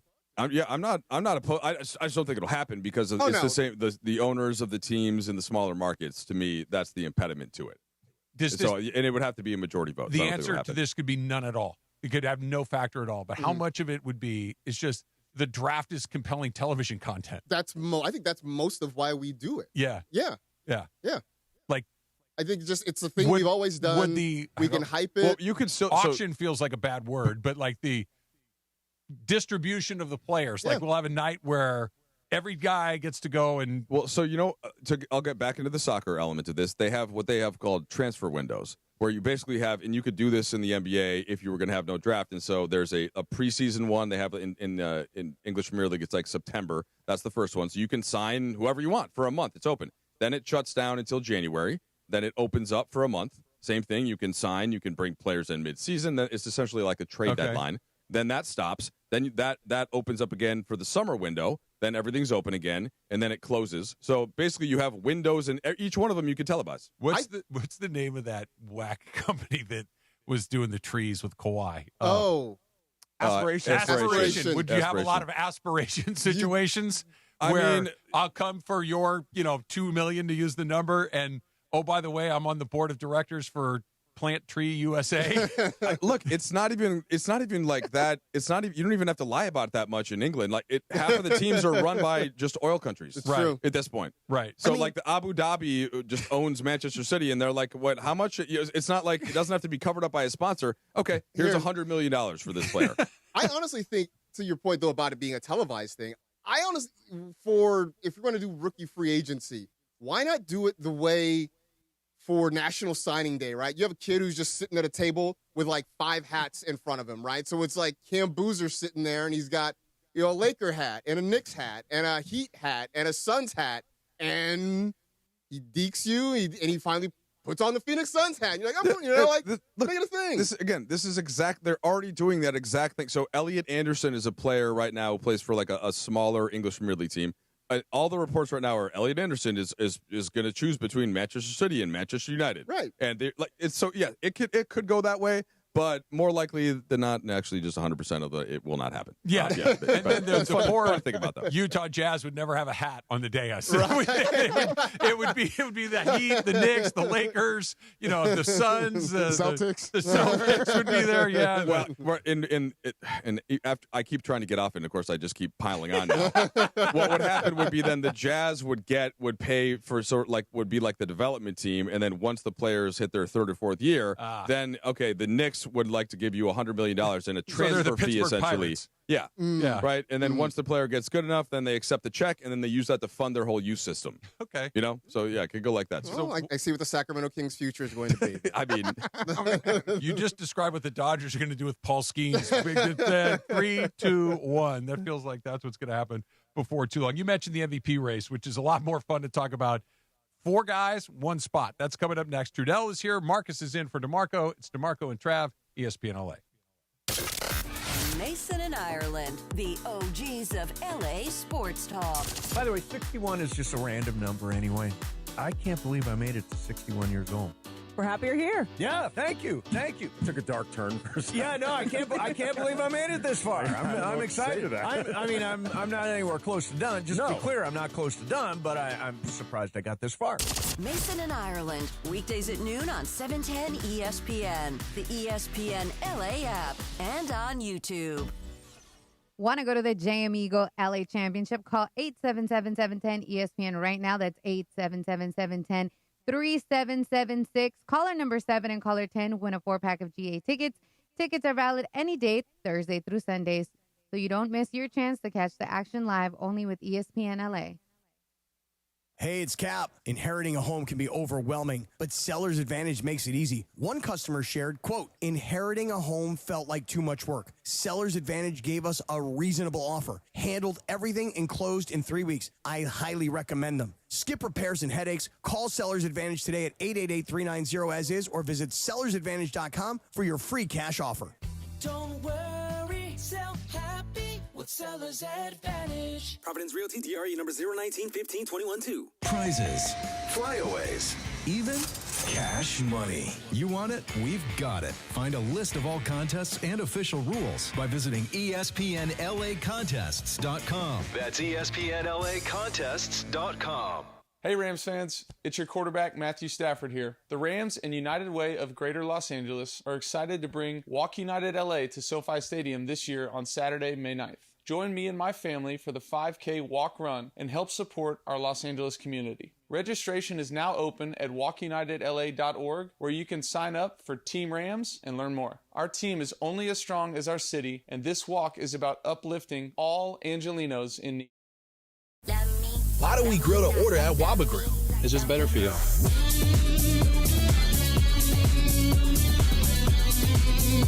Download the Waba Rewards app or order online at wabagrill.com.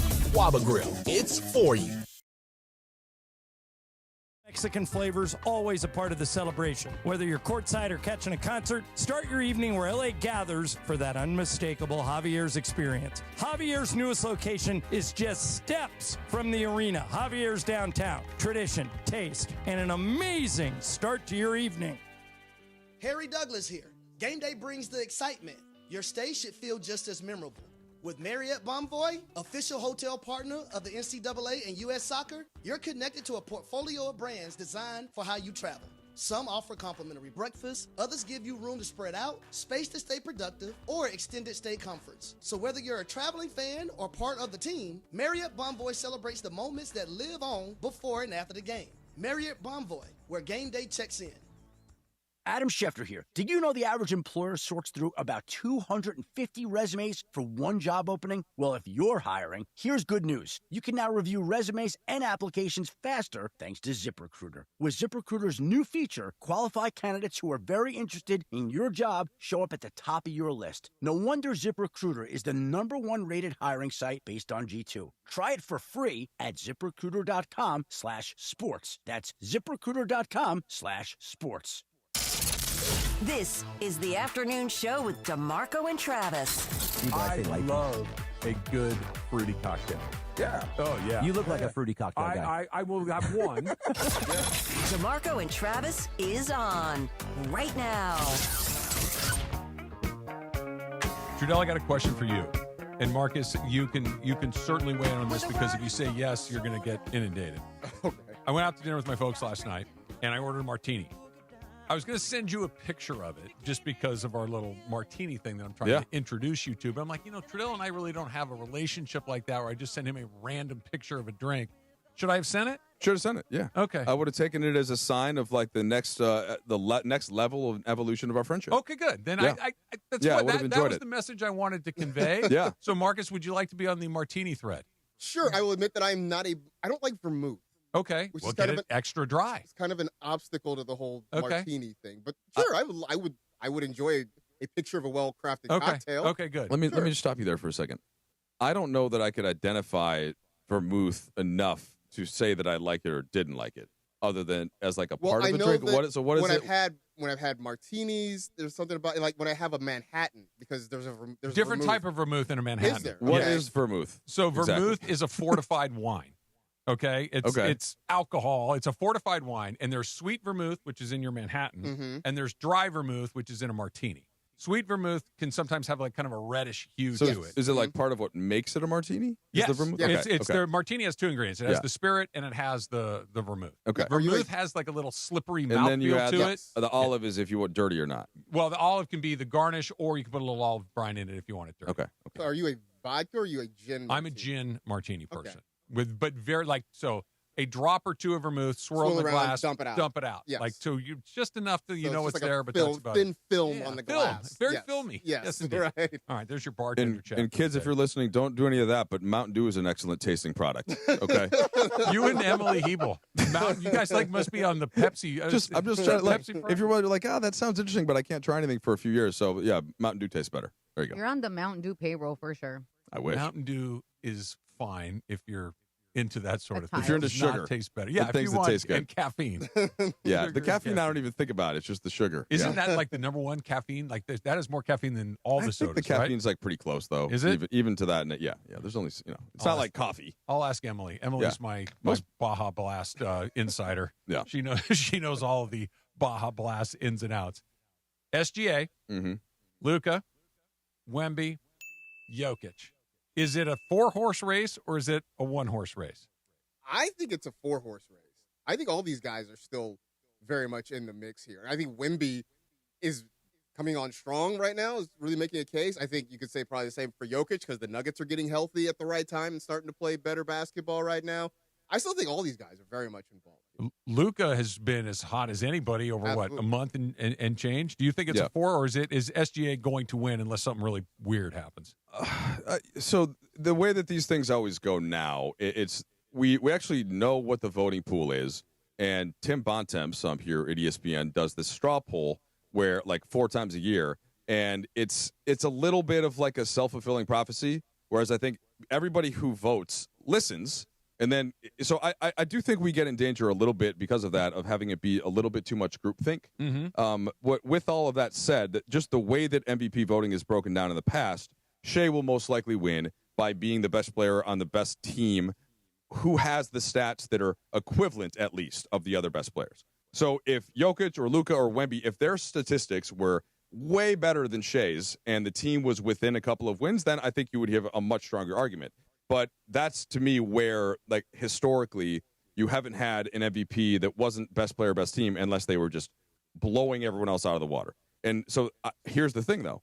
The Spurs could catch OKC. Yeah. They're only 2 back in the loss column. OKC's got a really rough schedule. I think they're going to play most of their games hard, and even if they aren't, like, specifically going after a game, their third unit is still really good. So they're never going to be bad on any given night. That Wemby basically lobbied for himself.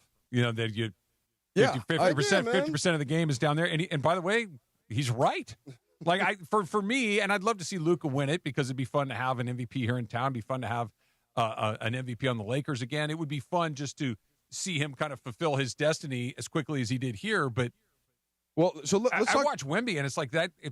That's my guy. Keep Wemby on the shelf for a second because I just want to think about Luka and Shea here. Like, so Luka has had a better statistical season overall than Shea.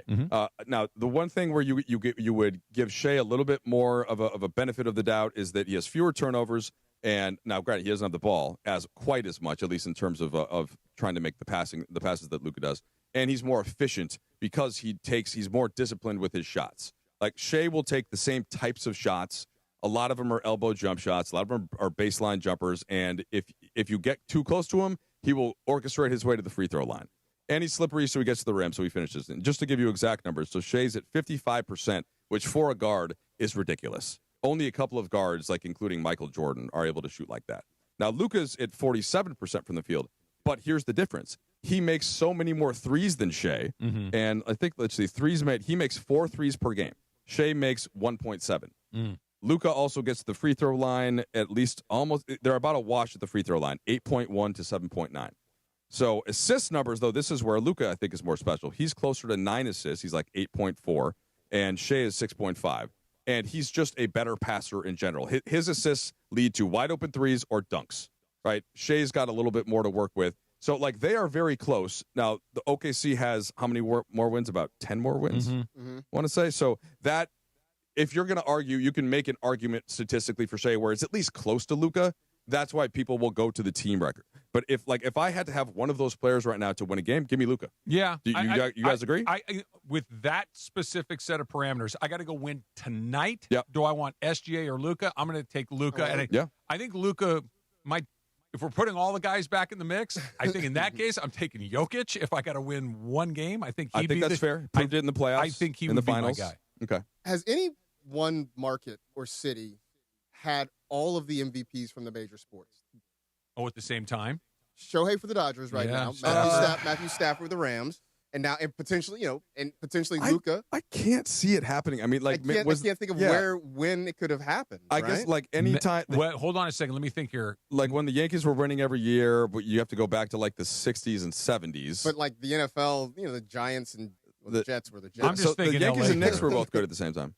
Magic, Kirk Gibson, and Eric Dickerson. Huh. Like in 88. Because Gibson won the MVP for the Dodgers in 88. Yeah. Magic he's full Magic in 1988. That's, and you almost have to do a 3, because there aren't that many cities that have all 3. Have all I don't 4. think Dickerson was an MVP. Yeah. And I don't think Marcus Allen. I can't imagine that would happen. Yeah.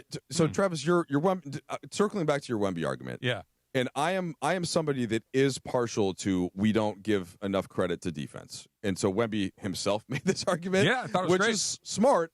I will say though that like teammates can cover a little bit more for a player that isn't quite as good defensively rather than the other way around. So offense, like a great offensive player is slightly more important than a great defensive player. So it weighs a little bit there, but he's pretty effective. So that's the thing. And the way that I would look at it is like, and this is why Jordan was the best, why Kobe was the best, why LeBron was the best for that whole era. And I would put their cases over even Bird and Magic because they were all super impactful wing defenders as well. And this is why I actually would dock Kevin Durant a little bit in that kind of an argument relative to LeBron. If Steph Curry, who is or Jokic, Steph and Jokic are that much greater offensively. Right. So that even makes up for their defense being not quite as good. And Luka would be in that category too. So, but here's the point. Wemby's offense is better than Shea's defense. Yes. And therefore, like if we're saying Wemby's defense is elite as in number 1, Shea's offense is top 5. We just mentioned all the other guys. It would be Jokic. It would be Steph when he's healthy. It would be Luka. Right. Like, so he's in that argument. I kind of see what you're saying, Wemby. I think maybe people are like, well, he's going to win this for X amount of years moving forward. So here's Shea's last one. I think you're right. That's how people think about it. I think that's the dumbest way to look at it. I mean, that is. I do too. I do too. Jordan, Malone shouldn't have won over Jordan. It's the flip side of the Jordan fatigue or the LeBron fatigue, right? Yeah. It's like the flip side of that argument. This could be me just trying to get ahead of the Shohei doesn't get it again this year argument because we're tired of giving it to Shohei. But if Shohei plays the whole season and does both of his things, he's the MVP. If anybody else even gets a vote, it should be an investigation. Yeah. Like, what are we doing here? But to your point, Karl Malone had, it's sometimes just like, just give it to that guy over there. He set fatigue, basically. That's why Kobe only has 1. That's right, yeah. Yeah, it's just like... And really, the problem with Kobe is that his biggest statistical years happened after Shaq left when the team wasn't ready for those stats yet. Once he got more help, then it was there. But I'm not counting Luka off yet. Like, Luka, he's not going to play tonight because of the suspension. But he's basically averaging a 40-point triple-double for like a month. He is absolutely playing better than anybody. And guess what's happened in accordance with that? The Lakers have won almost all of their games, and they're the clear 3 seed right now. Yeah. If they continue to separate as the 3 seed, now they're not going to catch San Antonio. San Antonio is 8 games up with 7 games to play after tonight. But like if his case becomes that much stronger if he plays out the whole rest of the season like this. Marcus, tell me what you think about this. And this is not the way to do it, except for I think it's a kind of an interesting way to do it. Take any of these guys we're talking about off their team. Who's the worst team left? I think you can make a case that person is then the MVP. And that's when I think we can all of a sudden get to Jokic and Luka. I think that Jamal Murray is a very good player. Austin Reeves is a very good player. LeBron James is still here, but the Lakers aren't the 3 seed if Luka isn't on that team. SGA, they're probably not the number 1 seed, but they're still really good. Yeah, I mean, I think with that argument, I think Denver is clearly, the worst team if you take their superstar away. I think you take Jokic away just because he is such a not just as a scorer, but he's a facilitator as well. Everything flows through him. Agreed. Whereas the Lakers, they're not the 3 seed, but a LeBron-Austin Reeves pairing can still keep you afloat. I think you mentioned OKC. Without SGA, they still have enough talent around them. I think you take Jokic out of Denver, and it kind of falls. Well, he's a jingle piece there. And he also gets the tiebreaker just because we have literally seen him do it in the highest moments. And that's partly where Shea gets the nod from what he did last year. and Luka dragged a team that was inferior to the team that they played in the finals. But like he gets a certain benefit of the doubt, but he hasn't actually won yet. Yeah, and same and thing Wemby's with Wemby. hasn't even had a chance at it yet. And that to me it's like I thought San Antonio was going to be I was like way on whatever their plus minus was to start the season. It's going to be way over their win total. Like thank you, their win total. Or the over under. Yeah. Well, it was clear because San Antonio was trying to lose last year, and they basically limited Wemby's minutes and the lineups they used around him up until the point where it was just so much in denial.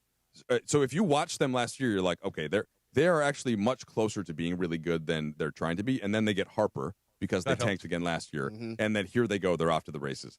But the last point I want to make about this, Travis, is like this historically, any one of these four is an automatic easy MVP. Yes. Like just based on the combination of wins and stats, like at many years, this is one of the best MVP races that we've had.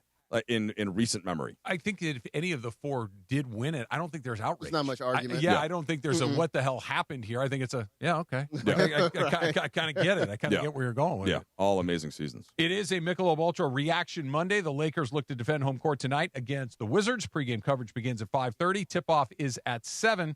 Reaction Monday is brought to you by Michelob Ultra, a superior taste worth playing for, the official beer sponsor of the Los Angeles Lakers. Please enjoy responsibly. And just kind of last thought of what we're talking about.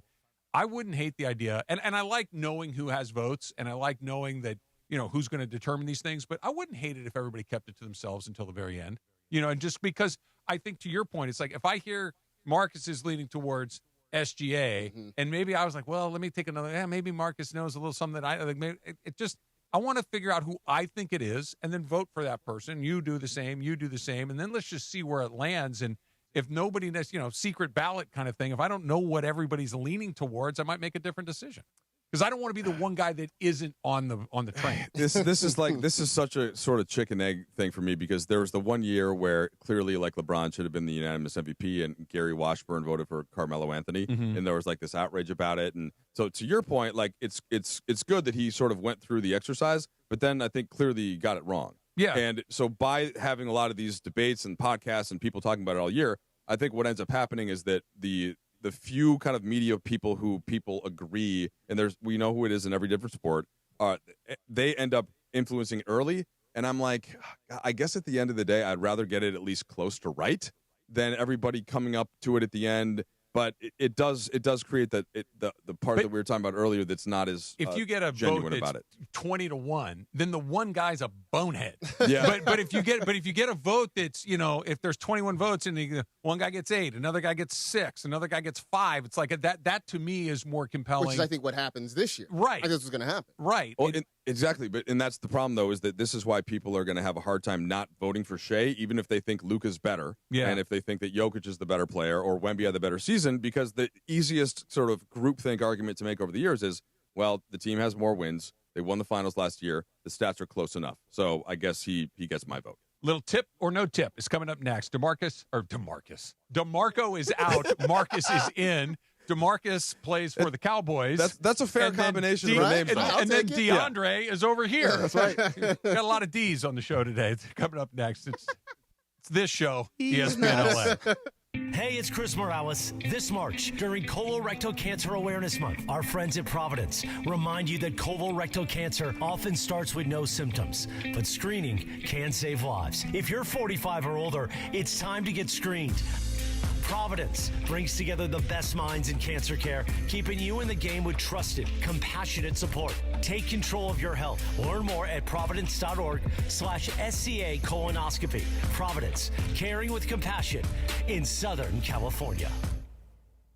ESPN LA family, I'm personal injury attorney Joseph S. Normand. 2026 marks 15 years that you've trusted me to represent you. When you're hurt and down, I'm honored to fight for you in personal injury cases when it matters most. Numbers don't lie. I'm the real deal. The voice you hear is a voice you get. If you've been injured in an accident, call 213-747-1234, 213-747-1234, or visit normandlegal.com. Normand Legal, built on trust, proven by results.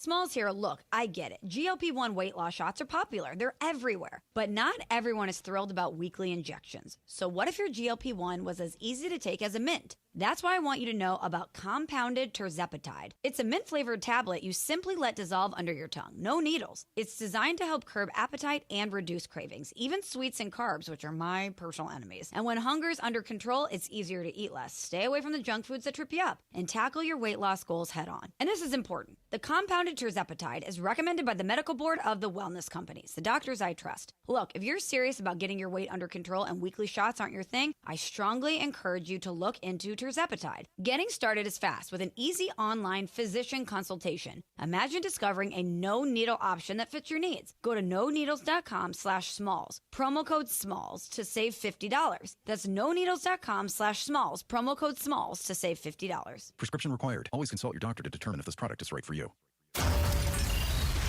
And it is the DeMarco and Travis Afternoon Show. 4 o'clock in the Southland. You know what that means. Time for Tip or No Tip. Tip or No Tip. With producer Laura. Tip or No Tip time. Take it away, producer Laura.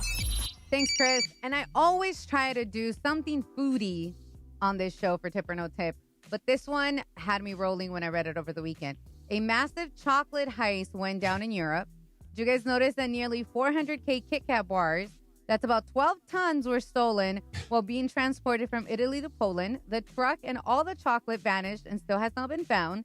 The shipment included limited edition Formula One Kit Kats that made it even more valuable. Nestle did say there's no safety issues and supply will not be impacted, but authorities are investigating as cargo theft continues to rise in Europe. So tip or no tip, this is one of the greatest snack heist of all time. I don't know my European geography all that well, but I would, between Italy and Poland, I would try to find whoever the Christopher Moltisanti or Tony Soprano was. Somebody hijacked that truck. Also, like, do you have a chocolate fence? Like, how do you move all this stuff once you've stolen all these Kit Kats? Just local 7-Eleven. Right, like how do you get rid of this product? You know, like it's perishable. It's going to melt or something. You got to do something. You're right. Like, you can't just show up at the local Circle K and be like, hey, yo. You want these Kit Kats? I got extra stuff. You know? I found these Kit Kats out back. You want them? Side note, do you know what the filling of a Kit Kat is? The wafer? So there's the wafer, the chocolate, but then there's between? little stuff in between. What is it? It's ground up Kit Kats. Is it? Oh. Oh, my. It's like candy inception. That is a terrific piece of trivia. Yes, I love that. So the whole bar or just the yeah, it's the because it's got the chocolate. It's like little because you have the wafers and there's that little filling between the wafers. Of chocolate. Yeah, and then it's covered in chocolate. Yeah, it's just ground up Kit Kats. I thought had you told me it was ground up Twix or something, I would have blown my own mind. That's amazing. Yeah, that's crazy. I did not know that. So I thought that was fun for you guys. That is a good one. So as we mentioned a few times, I was at Dodger Stadium Friday night. I understand that you want a souvenir. You know, if you pay $75 for a cup, you must bring it again. But if you got like a margarita or a helmet nacho or something like that, maybe one you take home. But after the game ended and I was leaving, I saw a gentleman with about 5 helmets, about 6 cups, and I don't even know what else he had. So much stuff that it literally started to drop on his way out. And he's he just wasn't a custodian cleaning up? No, he was not. Yeah. He was not. So tip or no tip? Souvenirs are cool, but nobody needs that much of it. No, you don't need that much. No, tip that you don't need that much. In my poor college days, I might have tried to take a few extras because I wasn't springing for actual dishes or anything like that. Yeah. Right. So, maybe I take a few plastic tumblers and that's what I'm using to drink out of. But no, I'm a grown-up now and I have standards. So, no, I'm not taking that many. So I feel like this is way too close to the center of the bullseye. My boys, every time we go to a game, especially if we go to the Rose Bowl game. You know, it's kind of a Rogers family tradition where we try to go each and every year. My kids will scour this thing. We wait because getting out of the Rose Bowl is a nightmare. Right. So they would wait, and they would come back, and they'd have 10 of these ginormous soda or beer cups, right? They have the, like, Wisconsin on one side, right. USC on the other. Well, not USC. They haven't been in the Rose Bowl in a while, but let's say Oregon, on one side. And I'll be like, guys, what are you doing? And it's like, you can have 2 each. Like, we're not bringing. Now, it's gross and they're sticky and all these things, but I will say they still exist in my home. None of these children live in my home anymore, but the Wisconsin-Utah Rose Bowl cups I still use almost every single day, so I'm kind of with this guy. So, but there's something about that, though, that feels kind of fun in the sense of they're also time markers. They are. Because, like, I don't know if I collect a ton of them, but I have one or two. Oh, yeah, I remember that game. Or I remember when, whatever, so-and-so was in the Rose Bowl. Yes. Like, they're kind of interesting time posts. Yeah, they're little markers, landmarks. Yeah. Now, we have, I will call them occasionally. Like, we don't need 30 of these. Yeah. 5 is fine. That's fine. 5 is fine. Yeah. You got one more for us? I do. So, again, I'm sorry, gentlemen. I'm not trying to call you out, but you're dropping them as you go out. I mean, it's excessive. That is. That's true. Okay. So, quick PSA here. I don't think I've ever done a quick PSA for tip or no tip, but these are for like interns or people that want to be interns or college students trying to like break into the industry. Our industry? Our industry. Okay. I understand being eager is good. So earlier today, something happened. Somebody just showed up at the station, kind of wanting an interview and, things like that of the sort. Just unannounced. Unannounced. No appointment, no nothing. And I did tell the person that went down there and talked to them that I would bring this up on the air. So I understand all that. I get it, but you're putting other people in this building in tough positions because they have meetings, they have other things they got to do. And sometimes they just can't take the time to, do the interview. And then you get a bad rep sometimes. But tip or no tip, showing up unannounced, whether it's for an interview or any other kind of sort of way, is just rude. No tip. It's a big swing. It's risky. But if you catch it at the right time, God only knows what could happen. Maybe they're looking for somebody at that moment. Maybe the guy that is, or the woman that is interviewing you or that you get in front of is impressed by your pluck, right? Now, they may also think you're a lunatic and call security and have you dragged out by your ears. But, yeah, I would not do it that way, but I would not judge harshly somebody that took a big swing like that. I think you just have to be prepared that you're not going to get through the door. 100%. Just understand that there's a good chance that it's going to be, hey, I don't have the time, or call ahead. Just as long as you're okay with that, then I think you do. What you're talking about, I just thought about being 15, 16 years old, and my mom telling me, like, to go look for a job. Like, hey, just show up and talk to the manager. Right. And see right. Which I guess is different at a Pizza Hut versus like different. It's a tiny bit. to find a radio station. For context, this person had a school project that they needed to turn in at 5 p.m. today. They've known about it for about a week and a half and decided to come to a station the day Yeah, of. that's just poor planning. Yeah. That's poor planning. Yeah. I appreciate the Hail Mary at the 11th hour, but no. Like, I'm sure all of you have fallen into the same category. When people find out what we do, it's an unusual job, right? It's not, it's not an accountant or a banker, or it's like an unusual job. There's not a lot of people that have them. Oh, how did you get started? I want to do that. I know a lot about movies, sports, whatever the category may be. I have a great voice. You think I could be on radio? Yes, I do. How did you get started? You'll tell your story. Well, how can I get started? Well, I would do this, that, or the other. Good luck. You never hear from them again. Of course. They're gone. They're off into the ether. But every once in a while, I get somebody that does double back, and that's the guy maybe that comes knocking on the door. 99 times out of 100, you're getting to get out of here. The other one may be, why not sit down? Right. Exactly. I got a few minutes. Yeah. What are you looking to do? Yeah. And I have tried when I meet people and they want to know. Like, I really do try to give them my time and my advice as much as possible. And to your point, a lot of times they're like, oh, okay, thanks. And then that's the last you hear of it. But every once in a while, you do meet somebody like, oh, this person, I'm curious to see where this goes. Number one thing. Yes, you can do it. You will never make any money. Yeah, understand that. Yeah, it's not lucrative. No, unless you are Colin Cowherd or Dan Patrick, you're, good luck. Yeah. But if you want to do it because you love it, good luck. Come on in. Yeah, come on in. We'll see what we got for you. Davante Adams' name came up in a lot of trade rumors for the last couple of weeks, and it turns out there's a pretty good reason why. That's coming up next. Marcas is here for DeMarco. DeAndre is over there on the DeMarco and Travis show. We'll see you in a second. Hi, it's LeBron. The Lakers play here. 710 ESPN. KSPN, Los Angeles. A good karma brands radio station. John Ireland here, and before the lights come up at Crypto.com Arena, make your night legendary at Javier's downtown. A SoCal tradition for decades, Javier's is where timeless recipes meet modern elegance. Handcrafted margaritas, premium tequila, coastal Mexican flavors, always a part of the celebration. Whether you're courtside or catching a concert, start your evening where LA gathers for that unmistakable Javier's experience. Javier's newest location is just steps from the arena. Javier's downtown. Tradition, taste, and an amazing start to your evening.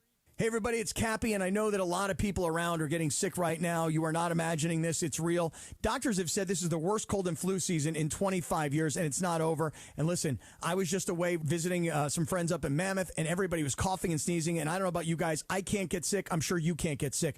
So now what I've done is I've ordered a medical emergency kit. Now, when you have a medical emergency kit, it's like having an urgent care or a pharmacy right in your home. No waiting for a doctor, no hours at urgent care, no lines at a pharmacy, no copays. I'm telling you that you get things like a generic Z-Pack to help you get well faster and handle what are really a bunch of common and in some cases more serious illnesses. But let's get you and your family to have this care kit in your home. Every home needs at least one medical emergency kit. Order yours online in just minutes, and it's shipped to your door immediately, and we'll save you $45 when you use our promo code 710. It's urgentcarekit.com/710, urgentcarekit.com/710, and you're saving $45. Los Angeles, your chance to win an Aston Martin is waiting for you at Hard Rock Casino Tajon. Unity by Hard Rock members can receive entries on Thursdays and Saturdays in April for a chance to win a 2026 Aston Martin. Not a member yet? Signing up is easy. Visit casino.hardrock.com/Tajon. That's casino.hardrock.com/Tajon. Or download the Unity by Hard Rock app. Hard Rock Casino Tajon. The easiest drive from downtown LA. Details at casino.hardrock.com/Tajon. This is going to be fun. I like this. It's DeMarco Farr and Travis Rogers. Isn't it cool? It's so good. Afternoons with DeMarco and Travis rolls on. Hey. Why are you laughing? Back to the guys. Say I'm gonna leave 100 times a day. It's easier said than done when you just can't break away. Do you know this one, Marcus? I don't. I've heard this song. I couldn't tell you who it is. Candy Staten? Okay. I've heard it. This has a very 70s It's very vibe. No, it is. Yeah. It's a 70s song. It is, yes. Yeah, okay. Yeah. Because at first I'm like, it's not Gladys Knight, but no. Oh, it's not Gladys Knight. No. Yeah. All right. You know, I don't know anything, so No, it's sometimes I all good. like to ask. Like, unless you're playing the A-Team theme, I don't know anything. you give me a little Murdoch and Hannibal and BA, I got a chance along the way. Sean McVay admitted that they explored trading Devontae Adams. Mm-hmm. What do you make of the word explored? They got on the phone. Hey, we're interested in player X. The opposing team said, would you give us Devontae Adams? They said, we'll think about it, get back to you. And then the Devontae Adams trade was explored. Yeah. That was it. He also said they determined it was, quote, not best for the team to not have Devontae there. And, That's okay. smart. Yeah, I get it. That probably with the exception of Matthew Stafford, and maybe even including Matthew Stafford, if the right package came along, maybe you would consider it. So everybody's kind of in there, but this feels a lot like where there's smoke, there's fire, and that I don't know if it was A.J. Brown. I don't know who the other player that may have been in consideration would have been, but I hope, and I do believe that Devontae Adams has been in this league long enough to know that this is how the league works. Yeah.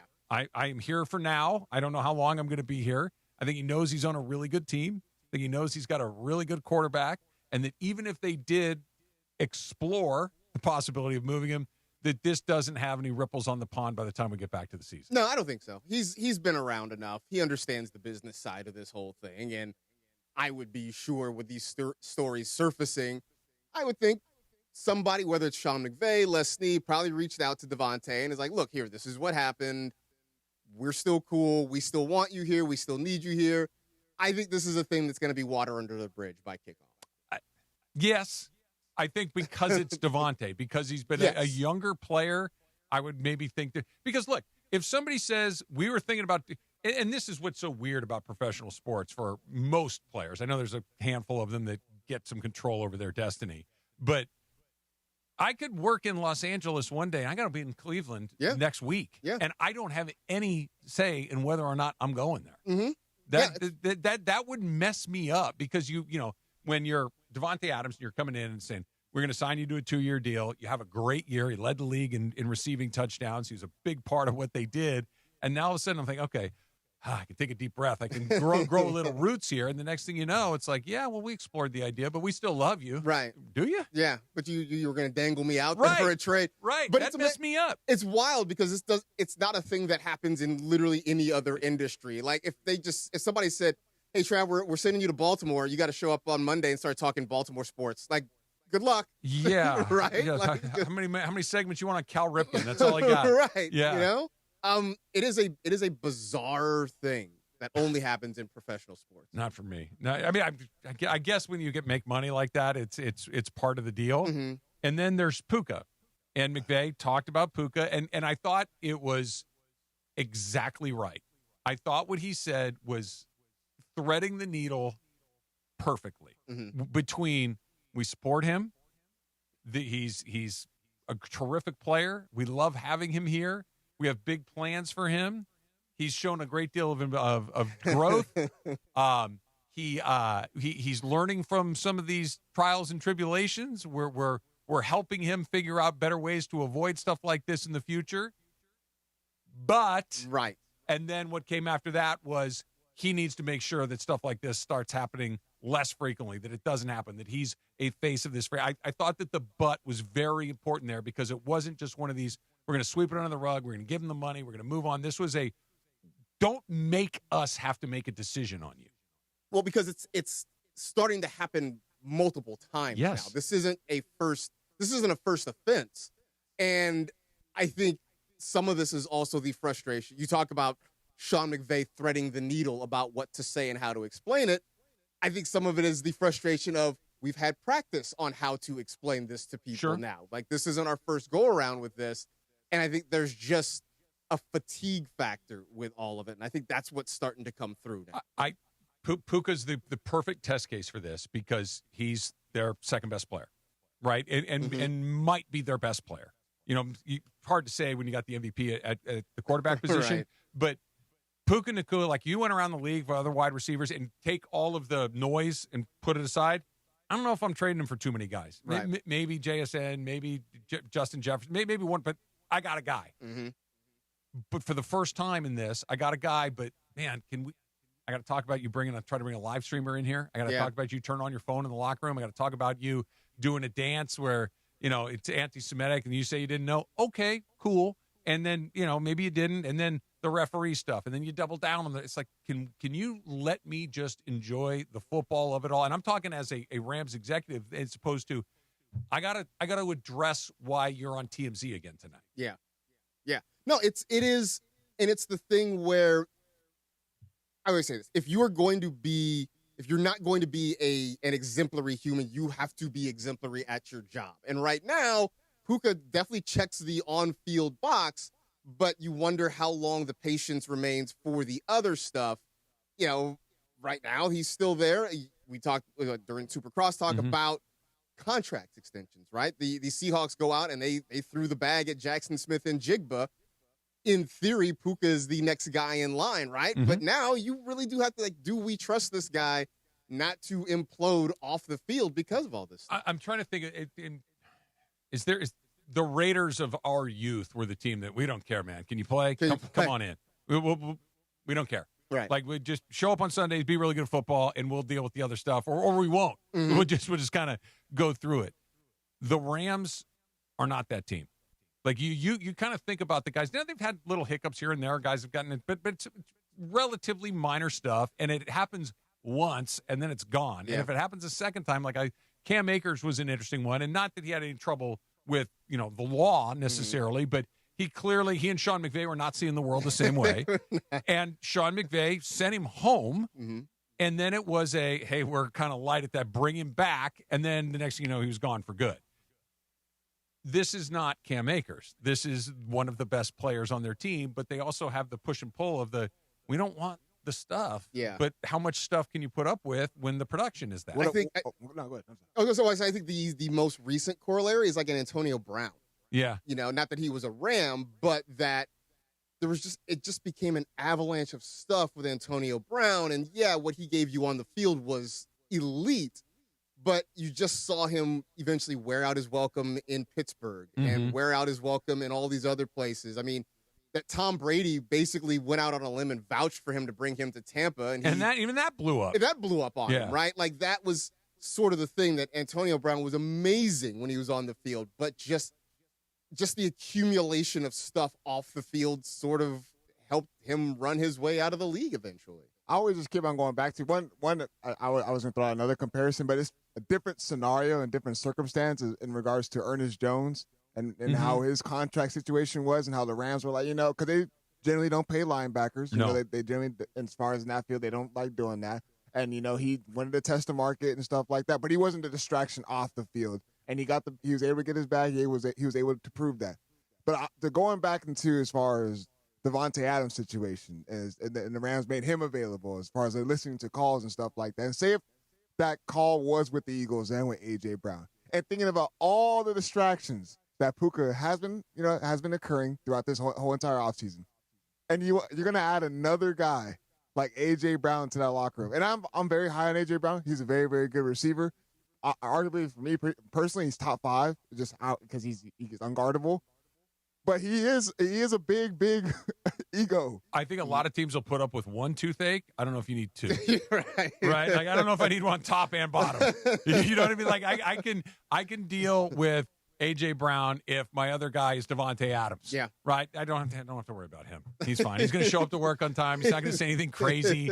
He's going to go to work. Like, we're good. But if I got A.J. Brown over here and the other guy is showing up on TMZ with bite marks on the shoulder, it's like, do I really want to deal with both of those things? I need to chase both these guys down. Yeah. I don't.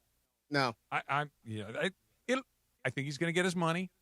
I think everybody will get what they want mostly, but I think it's also one of those, we've moved this from one pile into the other. We've moved this from the I don't have to worry about it pile to let's keep an eye on now this. We got to watch. And there's a third pile over here, which is no blanking way. We're done. We're done, and it's not over there yet, but it's moving in that direction. Yeah. I mean, it's when Puka got here, that first rookie year was amazing, and it was fun, and it's gone dark since then. Quick. Yeah. Doesn't that make this draft even more interesting? Because we've been talking about it as far as what the Rams are going to do with that 13th pick. And if they should go out and get another wide receiver to add to this core already, wouldn't that get him to wake up and essentially, Okay, this is an interesting question. And this is probably more of a philosophical question than it is a football question. I'm not a big believer in the theory of guys waking up. I believe, and I could be wrong. It's possible. Right. That you kind of are who you are. And if you are a guy, and I'm not talking about Puka Nacua specifically, but if you are a guy that has lived his life in a certain way and gotten rewarded in a way that it keeps working. You're great on your high school team. You go to college, you get a scholarship, you get drafted, you go to the NFL, you start to perform in the NFL or whatever it is. And it's like, I'm doing it my way. It works. And then somebody says, hey, yo, chill out. Stop doing that. Why? Everything I've tried to do has worked for me so far. Why do I think it's not going to continue to work like that? Now, it usually takes something horrible to happen before the light comes on. Right. And I don't know if the hey, you're about to blow the bag is that horrible moment as opposed to just everything I've ever tried has worked out for me doing it my way. Why would I stop now? Well, it also comes down to if you are really elite at what you do. And this, I think, applies across industries, across everything. If you are elite at what you do, people will put up with a lot more stuff from you. And for those guys that you're talking about, a lot of them are really elite at what they do. And eventually that starts to fade. But Antonio Brown, another example. Yeah. Antonio Brown hasn't stopped the light never came on. It never came on. They just said, okay, it's not coming on. Get him out of here. Right. And the football part of it wasn't enough to cover up the rest. Yeah, and he did get hurt. It's fascinating to try to figure out when it's like, we'll try it, we'll keep doing it, we'll keep giving it another shot. Well, we can keep him on task long enough to get what we need before it blows up, and then we can move on from it there. And that's got to be one of the toughest decisions for a team to make, is just figuring out when is the time to, hey, he's still good enough to deal with the noise, as opposed to it's not worth our trouble. Yeah. What's the Bill Belichick cut him a year early before rather than a year too late? Dodgers were really good at that for a very long time. They broke my heart when they traded Steve Garvey to the Padres. You know what the best move was? Trading Steve Garvey to the Padres. Now, Greg Brock didn't help out, but the rest of the rest of it was pretty good along the way. We're going to be back at Legends Attic in Claremont on Friday. That is April 3rd. We'll be there 3 to 6 with this program, the DeMarco and Trav program, welcoming MLB legends. How about this, Marcus? Darryl Strawberry and Eric Davis. Wow. A couple of local guys, Yeah. both L.A. guys, both great Dodgers. You can come hang out with us, enjoy giveaways, special guests, and incredible art by Dave Hobrick at the Ultimate Sports Destination. Grab your tickets now at legendsattic.com. I saw Eric Davis on the Matt Barnes and Steven Jackson podcast. Yeah. He was awesome. Yeah. Did you see that? I saw a couple clips of it. Yeah. I mean, I will say that, again, growing up as an A's fan, he broke my heart in 1990, but dude was an amazing ball player. That A's team, the 1 year that 3-year run where they went to the World Series, Dodgers shocked the world. Yep. The Reds kind of swept them too, right? They swept them, yeah. The year they won was the Earthquake Series. It was like, Nobody I don't remembers even it. care, man. Just is everybody okay? Right. Yeah. What if? I mean, like, that's some bad luck. Delayed the World Series for like a week as everybody figured things, and then like nobody cared. The A's sweep them, and it just is a footnote and everything. That was some very bad luck. We ready for a little shop talk here? Yeah, I think we should do a little shop talk here. All right, a couple of birthdays to start here. Celine Dion turns 58. Wow, she's not doing Vegas anymore, right? I don't know, but I could. 58 seems young to me. I know, that's what I thought too. I really thought she was older than that.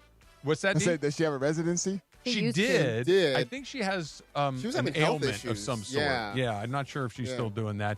MC Hammer, speak of the devil. Hey. 64 years old today. Stanley Burrell is 64 years old. Stanley, really? Stanley.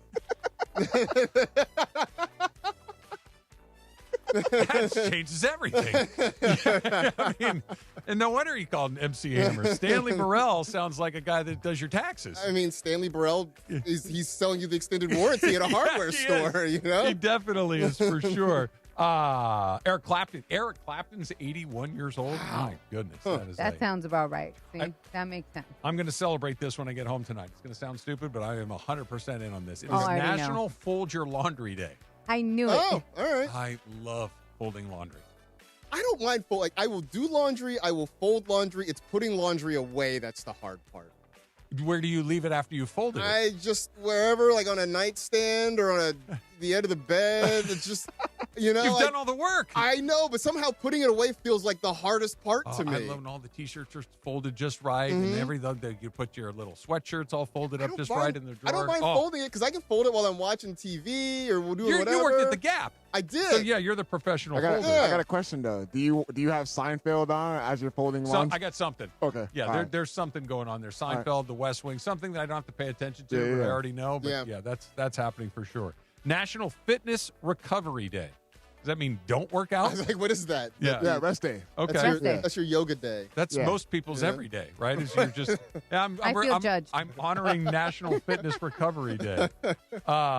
National Turkey Neck Soup Day. Shouldn't that be the day after Thanksgiving? You would think. You would think, but it's right? not. Yeah. That's got to be sometime late November usually. December. Did your mom, your grandma, like when they would make the gravy and all that, cook the neck and the guts and the water and all that stuff? Oh, yeah. Yeah. That really messed me up as a kid. Like, I'm like, really? Because my grandmother was a really good cook. My mom's a really good cook. And when Thanksgiving, they'd have this pot of stuff that looked awful. Just awful. And turns out it's the neck and the hearts and the livers. I'm like, what is that? The giblets? Yeah, all that stuff. Yeah. No, thank you. No, thank you. National Pencil Day.